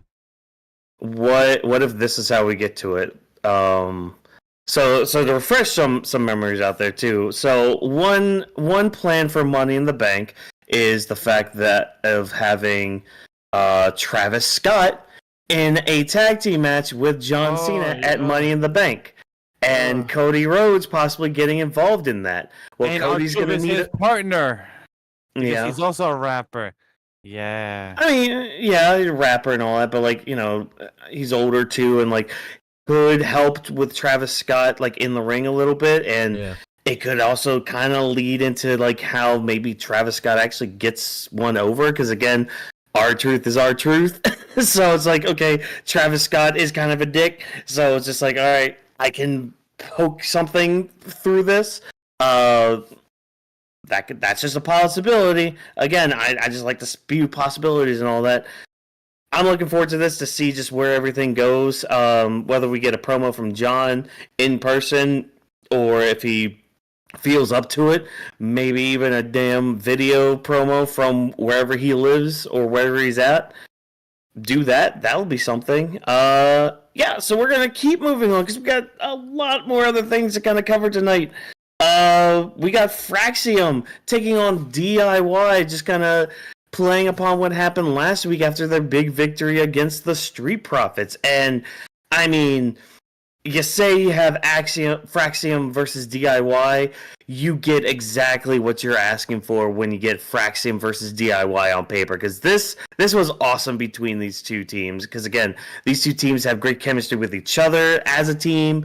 And as opponents, they have even better chemistry. Just, I had a lot of fun with this match. And it seems like the guys in there had some fun, too. It ends when Ciampa's trying to like take Axiom's mask off, doesn't really quite work out because he gets broken up from all that, and it ends with a roll-up, like a roll-up reversal from Axiom onto Gargano, and a beatdown happens. Motor City Machine Guns come back out, so like we're still playing on this thing where it's like Motor City Machine Guns and DIY kind of being like the antithesis to each other, basically like the Lex Luthor to their Superman or the Joker to their Batman, like things like that. So it's like they're constantly. Yeah, they're constantly on each other. They're always checking each other and all that.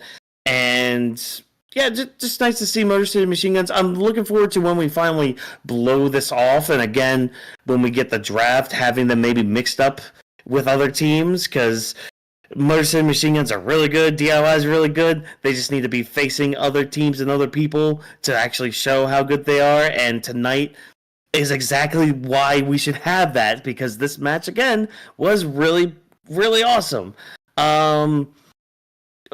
Vash, what do you think of this match? I mean, again, like this is one I actually want to recommend people just go and watch. It was that fun. Like I don't really want to go too blow for this, because like I feel like this is something that you really should experience, so that way WWE can be like, hey, tag team wrestling, let's do more of that, like actually more of that. Thank you. But go ahead, Vash. Look, this match was pure awesome. I love how much later one line that Axiom tells him, like, yo, we're going way too fast, like we should slow it down. I love the craziness that Axiom and Fraser's dynamic is. One, like, they're both in their skill set is very similar, but one is always hesitant in how to tackle things. The one in Fraser, he just fucking moves. I think on one of the moveset, he was supposed to drop Johnny Gargano, but I think he was too fast or he was too slippery, and he didn't grab it and drop him down. So Johnny was just standing there, just kind of wobbling. He's like, motherfucker, still get me? Come on, I'm just stuck up here. And then he like, oh shit, my fault. One more time. So it was just funny how the execution happened. If anybody did not catch that, so it's just like, just go watch the fight. It happened so fast and subtle that you probably think that it wasn't really like a botch. It was just something part of it. But Razor's just so fucking fast. Like, it shows why they're like, people call him like the Flash. Like, it's just so quick. Like the speed type of Mirage they use in the beginning of their intro. And fucking DIY, I just love how you mentioned whenever they see the Motor City Machine Gun, it's just like lock in, hands on deck. Whenever they see them on the street, it's like, yo, we're fighting. Hands on deck, that's it. I don't care where you are, anywhere you are, anytime. We're fighting once we see each other. So I just love that. And Street Profits did what they did, but I know we'll talk about more about that. But the fight was amazing, where it's just pure action. Congrats to Fraxiom. It shows that tag team in SmackDown knows how to be, but in a 2.5 show on Raw, it doesn't get executed as much as it should. Yeah, but what about you, Job? What do you think of Fraxiom versus DIY? I thought this was a really good match. This is the kind of wrestling that we should be getting on when it comes to tag team wrestling. And I'm really glad that Fraxiom is getting pushed well, because it goes to show that they have some really big plans for them. I mean, point being, they have a match next week against the Street Profits to get a shot to win the titles potentially. And it's pretty crazy to see like where they are, because they went up against La Garza, they went up against Street Profits, and then they ended up going up against DIY. So they went through 3 different teams, and then of course eventually got their match with the Street Profits for the tag title. So it just goes to show that, yeah, you know, these guys are legit. They're going to be a pretty big thing for our tag division. So stay tuned for them, because they got a lot in store for you.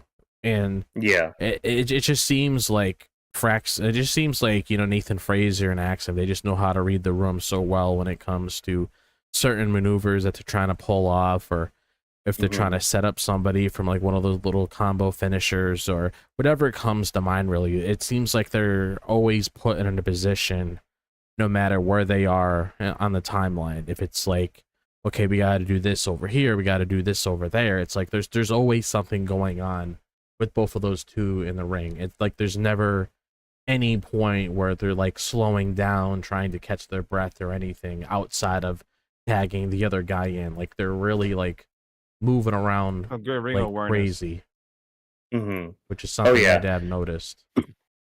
Yeah, and I like too with like this confrontation that they had with the Street Profits later on, because as you had mentioned, they have tag title match next week against the Street Profits, and I like how the Street Profits again they emphasize, yeah, we're gonna be 100% next week. Hopefully, you guys are, which makes me think. Are somebody gonna attack Fraxiom before the match so that way they're not 100%? So maybe like the story between these two is like, hey, we still have yet to see 100% Street Profits versus 100% Fraxiom. Like, could that be where we go from here? Because like I that's one line I'm holding on to. Like, okay, they wanted to make sure not only were they gonna be 100%, but hopefully you guys are good as well next week. Knowing Fraxiom and knowing Fraser, how much he likes to talk shit, I bet you they will drop by NXT on Tuesday just to hang out, just to pass by and say hello. And then they get caught in some drama and it just starts having a tag team match and they get hurt. So then on Friday, they're not 100%. Because I hope they don't try to do again that they get attacked behind in the stage or something. Hopefully it's something more like NXT visit or some shit and they're like in the parking lot or something like that. I feel like just to get an attack in SmackDown and where they can't compete, it's just like once again. But I do like what you said, something about Street Profits. The Street Profits, I like Montez. The way his promo makes you feel like, yo, you're gonna get a match. It's not Money in the Bank. It's not Saturday Night Main Event. I'm not gonna have you wait by then. I'm gonna have you next week Friday. And just hearing the hypeness that cool. Look, we could have him Money in the Bank. We could have SNME, but we're gonna still give you a Friday Night SmackDown main event. And still give you a tag team match that you will see and you will enjoy on a Friday Night SmackDown. Because they know the complaints. There's not enough PLE matches. Only 5. But then, if you do 6 or 7, you also have Friday Night SmackDown. That's also the day before the PLE. So it gives that extra flair on what the night before as a preview, as a setup, as a hype. So they also know the complaints that sometimes on the Friday night shows, there's not, or on the Monday Night Raw, there's not always this hype type of main event like people used to complain back in the day. We used to have John Cena versus this person for free instead of PA. So, but people remember, we had John Cena build for years. Now we're seeing these live people as Montez and others. Watch them as they become the top guys, like we got LA Knight and other people. Watching them get and become our top guys. So seeing Montez and everything, seeing how his promos like, look, I could get you another good match over there, but I'm gonna give you another good match on a regular fucking Friday night main event and prove to people that they could have put us at WrestleMania and everything. So I love the attitude from Montez as his character, and his hype man is what I would say about, because that's one thing I appreciate of him. And people think, PLE 5, like, no, actually I enjoy when Friday Night SmackDown the day before, because it gives you that extra little sauce that it might be something hype enough. Yeah. Yep. But you know what? Let's talk about something that may have been as hype or maybe not as hype. I don't know. You guys can be the judge of all that. We had our main event tonight, which was for the women's title. Tiffany Stratton taking on Nia Jax in a rematch that they've had before and all that. The stuff before the match with like Jade and Tiffy, we had mentioned that before with like Jade kind of being like, hey, I'm going to win Money in the Bank. Apparently she's in a qualifying match, assuming in a couple weeks and all that. The only thing I want to note from this is the fact that apparently Naomi was in the background of this, looking on. Stalking her in a way, kind of watching her. I felt like she was going to do something like come run from the back and everything, jump. But once the camera panned to Jade and she's watching, I'm like, oh, I guess nothing. She was more just a figure, more to kind of remind us, like, hey, she's still in the background, she's still lurking, watch your back type of shit. I feel like being portrayed as a wrestler still, to not, forget. I mean, what we see later on, she had a plan. So, or like she had a plan that she wanted to pull through with tonight. But I mean, we get to the match. I'm not gonna lie, guys. I was not into it until like maybe the closing segments of it, and it was actually this spot because it was the spot where Tiffany reversed Nia when she was on the top rope. Nia took this nasty fall like right on top of her head. It looked like.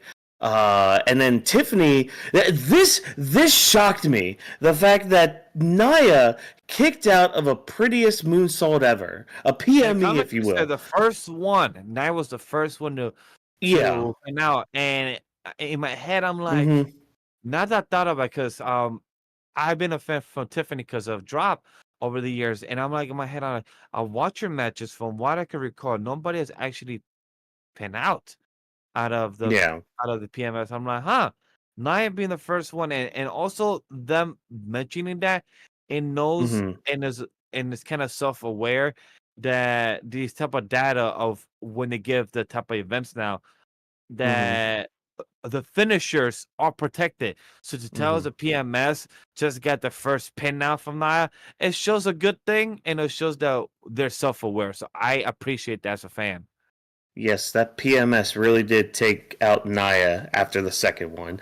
But anyways, I think one thing I did like about commentary, Joe Tessitore was on it for this match. Like there were times where like he felt completely devastated that Tiffany was like getting these like big moves on her, like the one hip attack to like the outside turnbuckle part, like that was actually kind of gnarly too. But yeah, once Tiffany had reversed Nia and there was like that scary fall, the prettiest moonsault kick out and all that, like you think the match, you think now, okay, shenanigans are going to happen.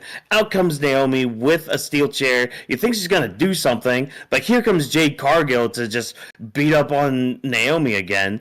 And this leads to like the match continuing on. Surprisingly, I thought there was going to be a little bit more shenanigans, but okay, fine, whatever. So Nia and Tiffany end up on the other corner where Tiffany tries to reverse the Annihilator for a bit, and we see like the almost very similar to how Lyra Valkyria lost the Queen of the Ring tournament a year ago, with Nia just dropping on her for an Annihilator. And finally, I've been holding this in ever since Nia's been doing the Annihilator a lot more lately. Finally, somebody has some wherewithal. Somebody has some freaking in-ring knowledge of where they are in the damn ring to be like, oh, wait, I'm close enough to grab the rope. Yeah. Thank you, Tiffany, for grabbing the rope and being like, here you go. And I get it. Oh, the wind might be knocked out of you, blah, blah, blah, whatever. I don't care. You finally somebody's just like, oh, rope, duh, right there. Cool, neat. Tiffany gets out of that, and Nia, in her hubris, tries to use the steel chair, gets the thing kicked in her face, gets a gnarly gash, too. Like, there's a picture of her backstage. She got busted up from that thing. And by the way, Tiffany's able to put up the win. Guys, what did you think of the match? I would say I love how the family, we had Naomi tweeted saying that, I got confused at first. I thought he was talking about the Tony D'Angelo when he said the family. No, the family. No, I know what you meant, but when I hear the family, that's the only thing. It's all about family. It's about the family. My family. No, it was about Tiffany. We had Naomi saying that, hey, I thought the Samoans had hard heads. Your head busted open like a can of biscuits. And she's laughing about that caution. So it just shows that, one, I get where Waka's coming from because I was in and out of the pay attention of the main event. I was actually pretty shocked that the match was starting at 10:47. So no, they're about to have a good 15-12 minute match. So that's good of them. So I was very proud of them. So pretty cool on that. But I was paying attention in and out until like the last 5-8 minutes of the actual match.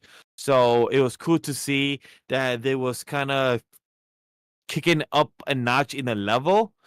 I like what Watkins said himself, like, and she's won the match in a way where it just happened, like every spot happened back to back.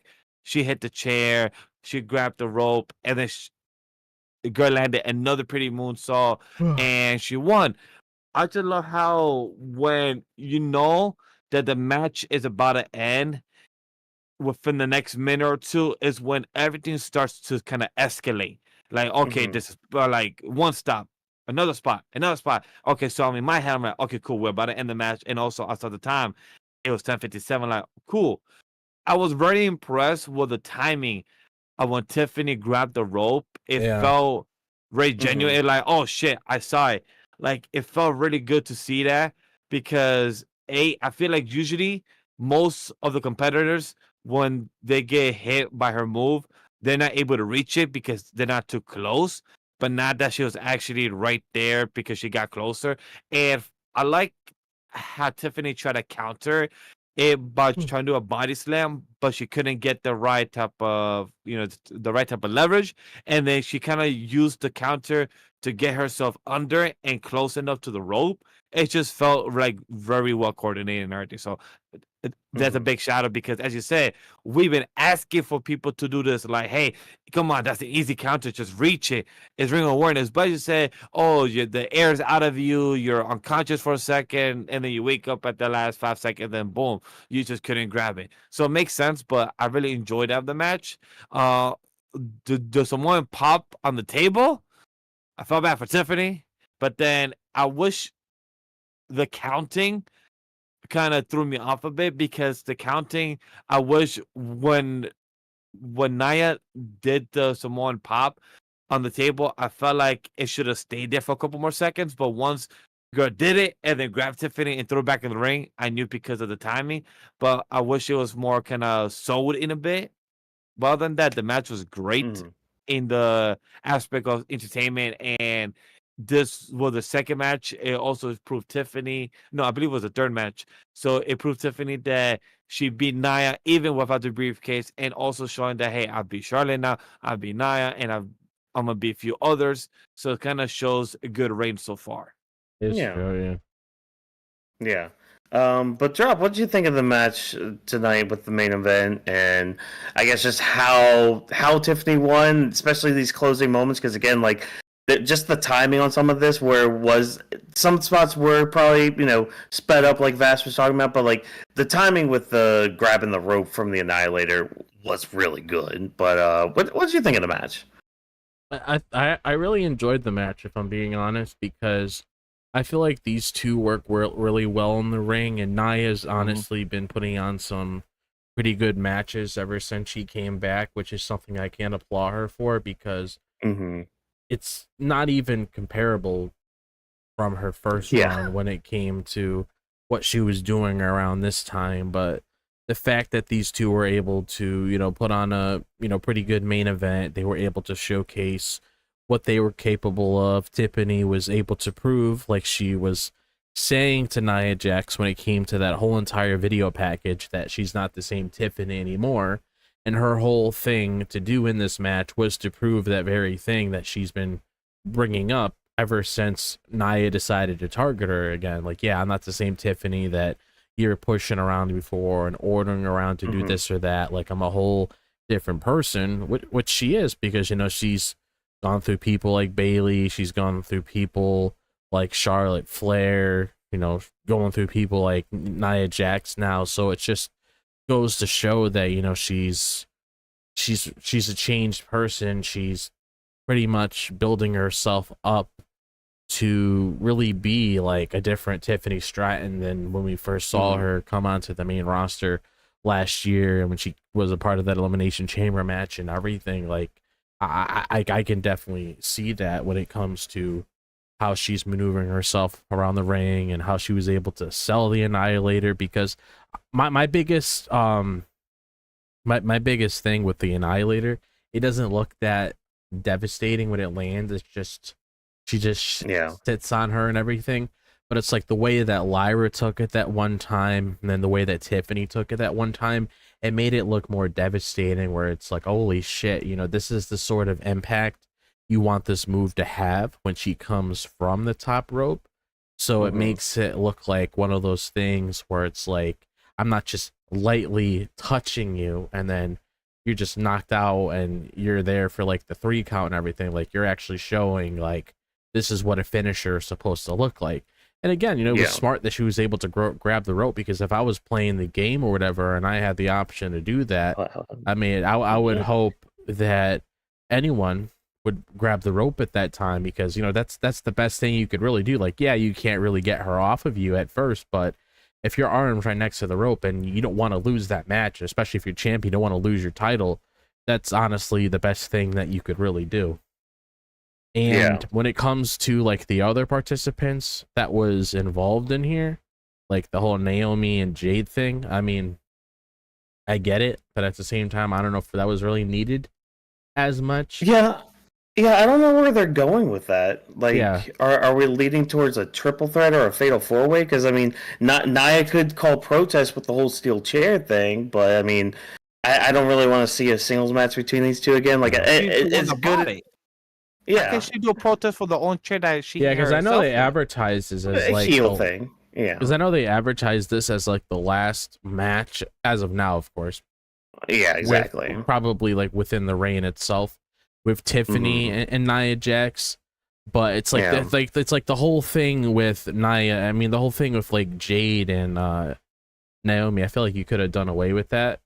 Like, they could have just did their own thing on the side, like, throughout the show. I don't really think that was needed here, because you could have gotten an outcome without that involved here. And that clearly showed even after that, even though that was basically there just for a distraction for either of them. I feel like you could have you could have did away with that and really wouldn't change anything. Yeah, I agree with that. Yeah, I'm ready for Tiffany to move forward. Again, like, as good as the match was, I'm fine with Nia not being in the title picture for a while. So I'm good with like her moving on. She needs new people to something to pick else on now. Yeah, exactly. Yeah. But what I like to see more of is this whole Aleister Black versus Carmelo thing, because Carmelo's in this interesting spot, and I thought about this earlier too. He's been facing a lot of like these NXT Gold or Black and Gold like champions. So like he had that series with Andrade that was last year, and now he's doing this series or like mini series with Aleister Black. Yeah. So it's almost in a way like he's facing Triple H's boys in a way, because like Triple H was pretty high on him, and Triple H was pretty high on Aleister Black back in the day, and it's like, okay, is this a way of Triple H trying to show maybe TKO, hey, this kid right here, kind of want to do more with him. You see what he's doing to the people that I was claiming were my favorites? Yeah, he can actually go in the ring, and I thought. These two had an awesome match tonight. I thought they're really good with just their moveset and how they move around in the ring, with like some of the kicks, some of the high flying stuff that Carmelo does. The Miz too, I feel like, is in a good spot here when it comes to him in his career, where like he's playing this pseudo manager role for Carmelo. Granted, Carmelo doesn't really need a manager, but I mean, having a hype man behind you like the Miz, it can't hurt. It can't hurt for a little bit, and hopefully, not gonna lie, I kind of hope it doesn't last too much longer, because, again, Melo doesn't really need much of a hype man or much of a manager and all that. But, yeah, this match was really good. Unfortunately, it ends in DQ because The Miz just keeps trying to get involved to the point where he just goes into the ring and attacks Aleister Black and eats a black mass for it.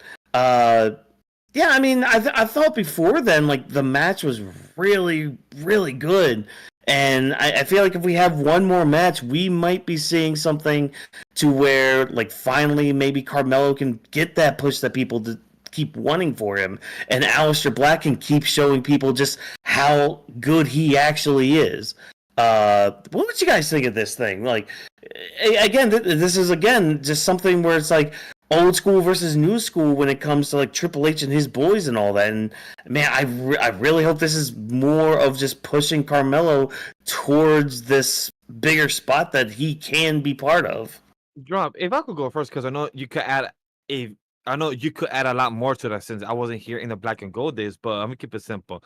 Carmelo, you interrupting the Miz and saying, "Yo, you don't need to talk about your gladiator shit." So I knew already that you are ready to move on your own by next week Friday or in the next 2 weeks.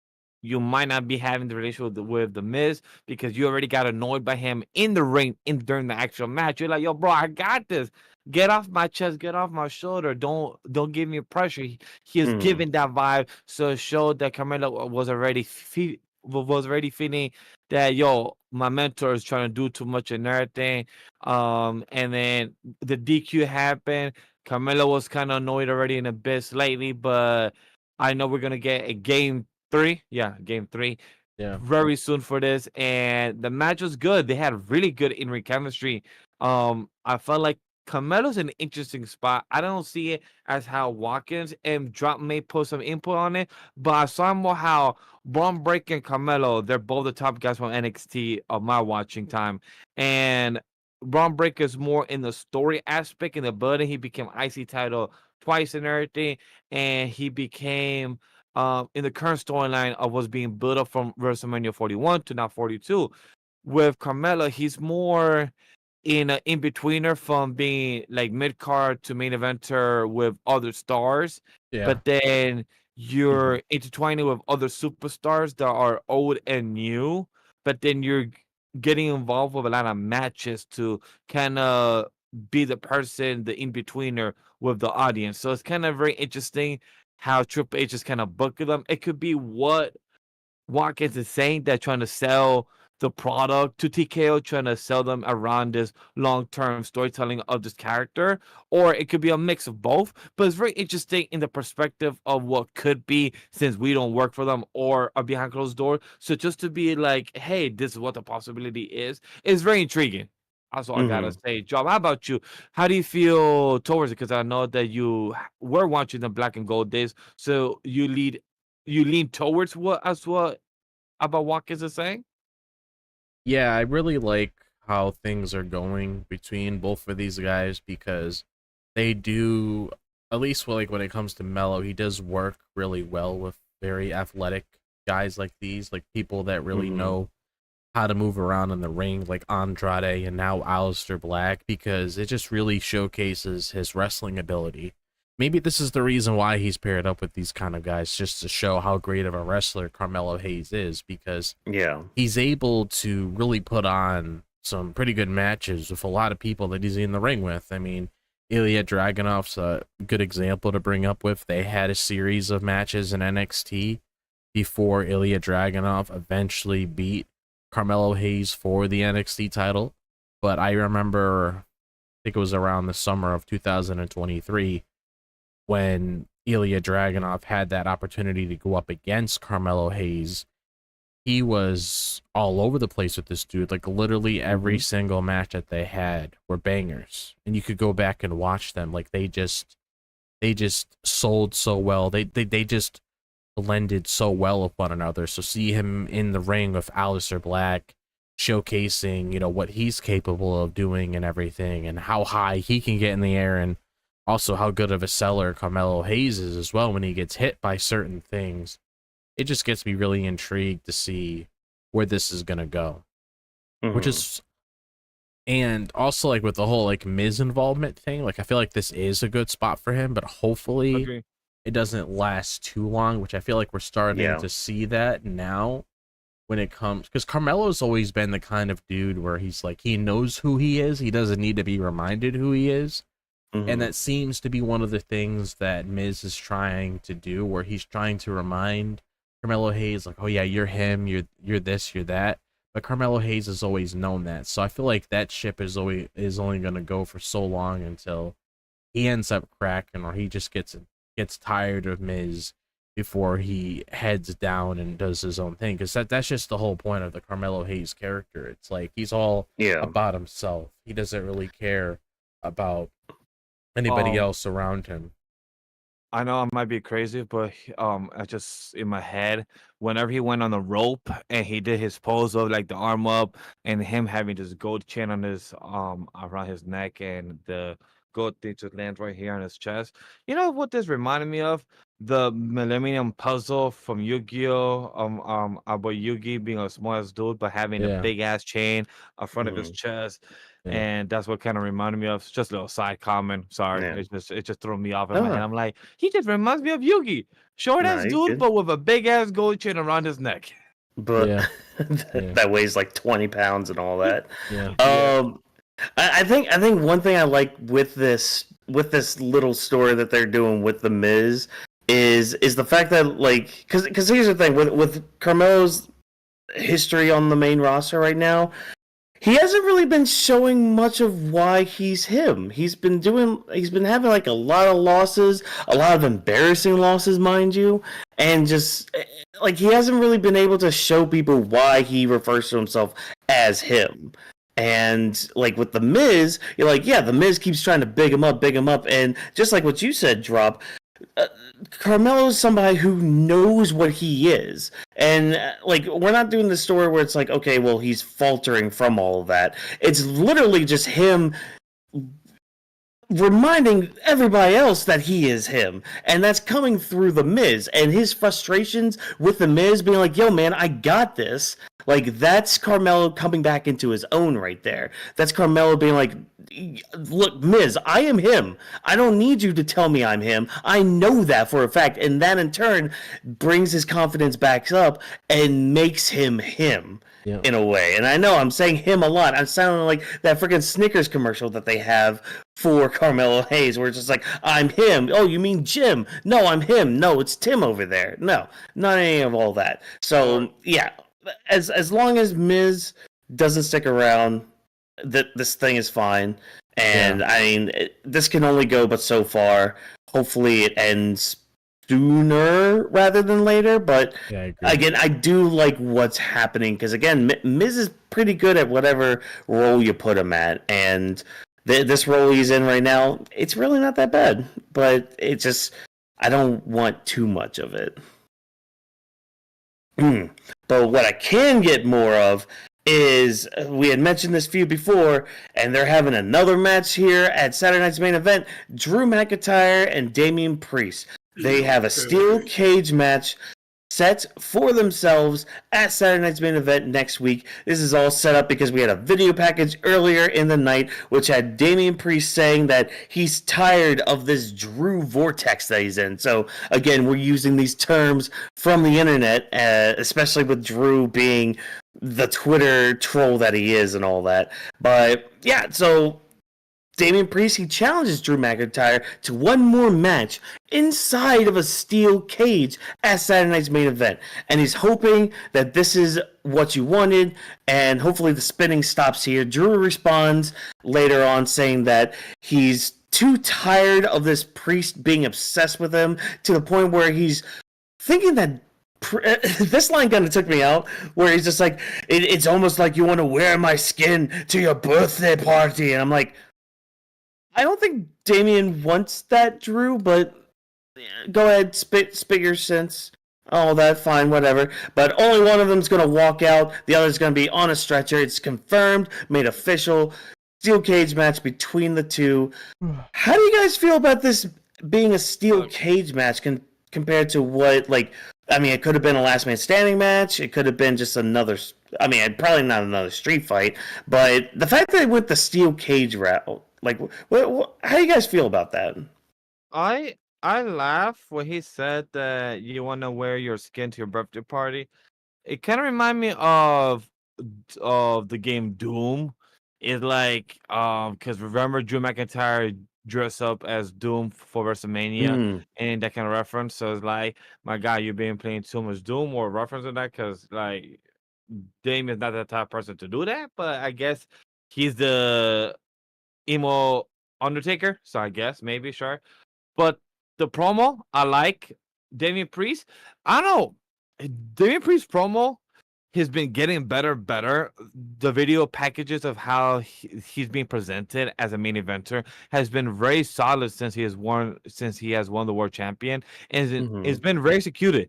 It's something that I'm enjoying, of how, like, I felt like he was nothing like a god, but I felt like he had the aura, like he was talking and the camera's just painting up where he's like above us and he's talking like and being as high as he is as a person, and speaking about the vortex, speaking about like, I'm tired of you, this long time year feud, etc., and just seeing all that, it felt the aura from Damian Priest. I was very proud as a fan, and seeing how he has come from Judgment Day as a group to now being as an individual, the Terror Twins, and all these things. I love just seeing that happen. And Drew is Drew. That is, our Scottish warrior, and I love what he does so far. My boy was limping. Hopefully you're good, because I know how these wrestlers go through the pain and what they put through the body. So as much as that he might be selling, or that honestly maybe a true Olympic. He's like, fuck, this shit actually hurts. I could just sell this shit. And also, I don't gotta force myself to actually walk this shit down the ramp and just be like, ah. So it just felt very genuine. So hopefully these wrestlers are good, because a lot of people thought that they hit his head or something when they did the drop last week Saturday. So yeah. if he was slightly hurt or not, hopefully he's still recovering and you're recovering good, because I know you guys covered that. I saw the PLE after a few days later. Their match was brutal. It was a good match overall, and hopefully Drew and Damien are good, healthy, and everything. Yeah. Drew was very, very slow walking in and out of the ring, so he's probably still a bit banged up from Saturday's backlash and all that. But Drop, how do you feel about this becoming a steel cage match? We may have made a comment about it, about their next match being like something like a last man standing match, but how do you feel about this becoming a cage match instead?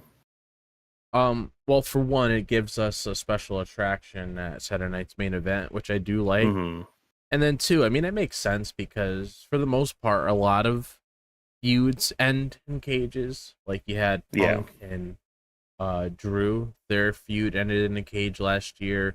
Now you have another feud ending between the both of them again. I even believe when Finn Balor was feuding with Edge, that was pretty much the end all there when they had a Hell in a Cell match at WrestleMania. So it's like, I like this being their last match, because at least you could trap them in a cage. They're able to rip each other apart, do whatever they need to possibly do to really sell the last chapter of their feud before they move on to something else. And it just gets me excited to see, what's going to come out of this. Like, what's next for Drew? What's next for Damian Priest coming out of this? Who's going to get the one-up? Who's going to get that big amount of momentum heading out of this and everything? And I feel like it's just the perfect thing you could really do for the both of them. And I didn't expect Drew to back down from a challenge like this, because he loves putting himself in situations where if he has the opportunity to get his hands on somebody, he's going to do that right there and right now. So it's like, I really do like how we're heading into this. I mean, it just makes me happy. Like I said, you get a special attraction like that Saturday night's main event. Ever since they brought it back, this is the first like really big match, if you want to put it that way, when it comes to like, it's not a normal match. We're going to give you a pretty cool stipulation, which I do like. Yeah.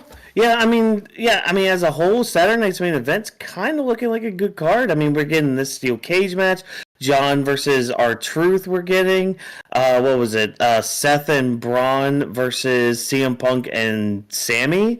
We're getting Logan Paul versus freaking Jey Uso.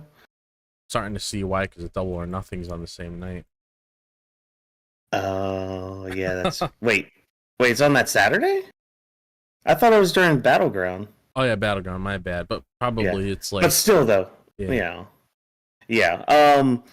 Saturday night's main event is looking up to be a really good card, I think. Especially compared like to the other ones we got. Gunther versus Jay, for example, when Jay ended up winning the Royal Rumble the week after. Probably not since the first one in December. I mean, that one was pretty fun. But again, me and Vash was there in person, so that's a different experience than watching it on TV. I just noticed, me and you experienced the one in December. I still haven't watched the one in January, and now we're about to see the third one that I am going to watch and cover. That's interesting. Got another one in July, too. July 12th. Yeah, we're getting another one there. Isn't that one? That one's in No, that's not in Saudi. It's somewhere though. It's somewhere overseas, I think. I It think is? it might be. Yeah, I don't because know. when is the next one you said? Like in July. Yeah, it's Yeah, gonna be July, July right? 12th. I'll look it up right now just to see where it's Okay. Okay. Well, yeah. Our last While things- you're, yeah, go ahead. I was gonna be saying our last things, our quick segments. We have Yeah, two things to I mean- talk about. Well, I mean, we already kind of talked about, hinted at the Nakamura, yeah, Aleister Black calling Yes. out him and LA Knight and all that. You know that Yeah. they're having their Money in the Bank qualifying next week. We had a video package with Nakamura threatening them. Typical Nakamura promo. I mean, what more can be said about that? I mean, they basically do the same thing with Nakamura. Cool, neat, very threatening. I saw more of him like calling out Aleister Black than anything. So I mean, if Nakamura actually comes to work and him and Aleister Black end up having a feud, they will cook. like yeah, that's the thing. Like Nakamura coming in like as fierce as he can be. Yeah, nah, give me some of that. Give me some of that noise. But what the other segment too? I didn't really pay much attention to this. I'm not gonna lie. It had to deal with like Santos Escobar and Garza in the back. Obviously, kind of playing off of last week, what happened with Berto, where he just walked away and was just all huffy puffy towards Santos. And yeah, more of just like it seemed like Santos is still trying to get loyalty from the guys and all that, and trying to make sure that we're still a group, and you guys got to follow me and all this stuff. But I'll defer more to you guys with this. How did you guys feel about this segment with like Santos and the Garzas, and where things might be going from here? I mean, again, we only got this segment to kind of piggyback from last week, or to kind of follow up from last week. I mean. How'd you guys? What was your takeaway from this segment in the back? Well, Santos, it just makes sense for his character. Like he's getting fed up, he's getting impatient, he wants results. Results are not happening, so at some point you lose your edge, you lose your composure to something that you've been wanting and striving. He's been wanting that attention, he's been wanting that US title. He keeps losing at the grasp. He wants those tag titles.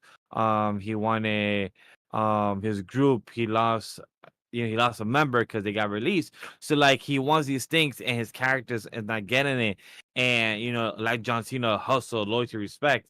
Right now he feels like he's not getting the hustle from Los Garza. He's not getting the respect because one of them walk out and is not answering the phone calls. And he's telling the other one that's still standing there, like, yo, it would be very sad that all the loyalty that you've been giving me for the past, I believe I heard 17 years, but I feel like that's kind of too long. So I'm not sure if I was off on my numbers if I heard 17. But just to say, like, just for him to say, like, it would be very sad that for you to lose my loyalty just for that one person.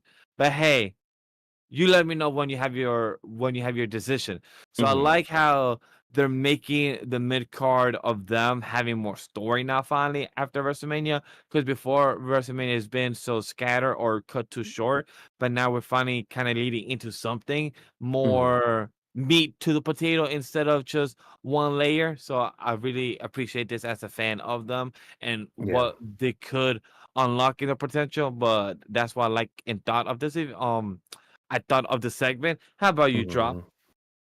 I mean, not much to really say, and it's basically just building like more into everybody just leaving Santos and just aligning with Andrade, because they just see him as like a more prominent figure, or just basically someone that's like a voice of reason that actually makes sense when it comes to how they could really benefit each other by leaving Santos, even if they didn't work alongside him, just by like just doing their own thing, just to escape all the hell that they've been through with this guy. Because this isn't like the first time that he really pushed people away. It's been an ongoing issue. Once he's with somebody for so long, he ends up just getting too focused on himself. He forgets about everybody else around him if things don't go his way. So that's how I looked at it. And I will say I am interested in this storyline when it comes to certain things that I tune into on SmackDown, because not everything on SmackDown I'm going to be like, okay, I'm looking forward to all of this, because there is certain things that I tune in for, and this is definitely one of them. Yeah. Yeah, I can see that. It wasn't as significant for me, I guess. I just wasn't really paying attention at the time when it came on, so great, cool. I'm looking forward to seeing how they progress this story going forward. But hey, speaking of progressing, we've progressed right towards the end of the evening. Final thoughts. Yeah, we're done already. We're done. We talked so much about Money in the Bank and our world title picture on SmackDown, but like I said earlier, I thought considering they are building towards two big events, I thought pacing-wise, this show was pretty good. I thought they were able to kind of give ample amount of time for the build for both shows. And again, like especially with Money in the Bank, we're just in the beginning stages of building that card. So fine with what we're doing this week, and probably the same for next week. I think this week was probably one of the stronger ones when it comes to pacing for the 3-hour show. But Vash, what did you think of the show overall? Yo, Chad, this show was good. For a 3-hour show, we covered it within 2 hours and less than a 15-minute mark. To me, this was a good show. Like we said in the beginning, our introduction of who we are and a little icebreaker of, hey, they literally plot A, build up for the Saturday Night main event, build up for Money in the Bank, plot C, continue the backlash, pun intended, about the event of backlash from what happened with said superstars, and have the event for Friday Night SmackDown. So everything was in a balance of a 3-hour show. The rumor is still that we're going to go back to 2-hour in June. So that's around the corner. We don't have no confirmation yet. So who knows? We may start from 11:20 to 10:20. So we, always stay tuned for that. We appreciate everyone for checking us. Let us always know in the comment section below what you guys thought about the show as well. We would love to hear your feedback as well. If not, join the Discord community so we can actually have a conversation about the actual show when it comes to Friday Night SmackDown, like we sometimes do watch on Discord. Yeah, sometimes we do have the shows up on Discord. So if you want to join us, cool, great, awesome. We would love to see you. But Drop, what do you think of the show tonight? I thought it was a pretty good episode of SmackDown. I mean, it basically did what I wanted it to do, it was set up everything for Money in the Bank. We got our first 2 qualifiers when it comes to Alexa and Solo. So, cool to see that in motion. Nice to see JC showcasing, what he can do in the WWE when it comes to this match they had LA Knight, which I thought it was a pretty good showing for him. So happy to see how things turned out with that. Fraxiom, again, really happy to see them being pushed the way that I expect them to be pushed on the main roster. So it's good that Triple H sees them as a necessity to really elevate that tag division on SmackDown, which I'm glad we can tune in to here on Friday and talk about a lot of the good tag matches, because we've been getting a lot of good ones to these, past couple weeks or maybe even months or so, ever since they really started pushing all of this together. And curious to see what's next for Tiffany. I mean, she's going to have a target on her back soon after Money in the Bank, but also just really curious to see what's next for her. And yeah, I mean, our next stop really is Raw to see who qualifies there. We don't know anything about that, but really curious to see who's going to qualify on that show. Yeah, and we'll probably know sooner than we knew SmackDown, because we didn't even know the SmackDown card till 1 o'clock today. Yeah, in the afternoon. We're Raw. Sometimes we know the day before, where Adam Pearce is just chilling on Sunday, being like, "It's official for Raw." Blah blah blah. I have a bald head and all that, but I won't make fun of Adam Pearce's bald head. That's saved for Ricochet on Wednesdays, but. That is neither here nor there. We're going to go ahead and end the show tonight. So, thank you guys for joining us here for the Weebs of the Ring podcast on our normal SmackDown coverage every Friday night whenever SmackDown goes off the air. Thank you guys for joining us in the chat. We had some good chatters in there, it looks like. So, nice to see you guys showing up, tuning in, and having hopefully a good conversation. I'm wearing my sunglasses right now, not my normal glasses, so can't really see what you guys are saying. That's why, like, sometimes if you see me leaning forward like this, it's like, okay, what's going on? Let me make sure. Okay, nothing bad on there. Cool, great, awesome, fantastic. But hey, I'm gonna take some time to thank you for taking time out of your day for listening to the Weebs of the Ring podcast. If you enjoyed what we had to say, there are a ton of links in the descriptions for where you can find us to talk to us about anything, whether it's on our own personal YouTube channels, our other channels that we have that are associated with Anima Wii Studio, and of course all of our socials are right there in the yellow part of your screen. There's Anima Wii Studio, there's Legendy Vash, Drop This Box, Walk-ins MW, and of course Weebs of the Ring. Those are all of our handles for anywhere social media exist, and of course use the hashtag Weebs the Ring so that way we can keep track of the conversation that's going on. And hey, make sure that you guys are being kind and nice to each other and not being toxic people with, you know, tribalistic issues going on.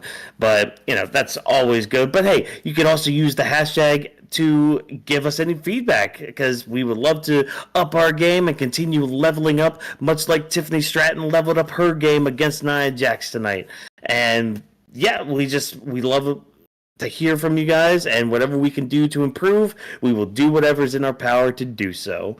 Weebs of the Ring is presented by Anima Wii Studio. Thanks, of course, to our production team for all of the hard work that they put in each and every single day to bring this show to life. Thank you once again, and as always, remember, no stunt grannies were harmed in the recording of this podcast. Have a good night, have a good, calm, restful weekend, and we will see you on Monday for not only the sidecast for Raw, but our coverage of Monday Night Raw.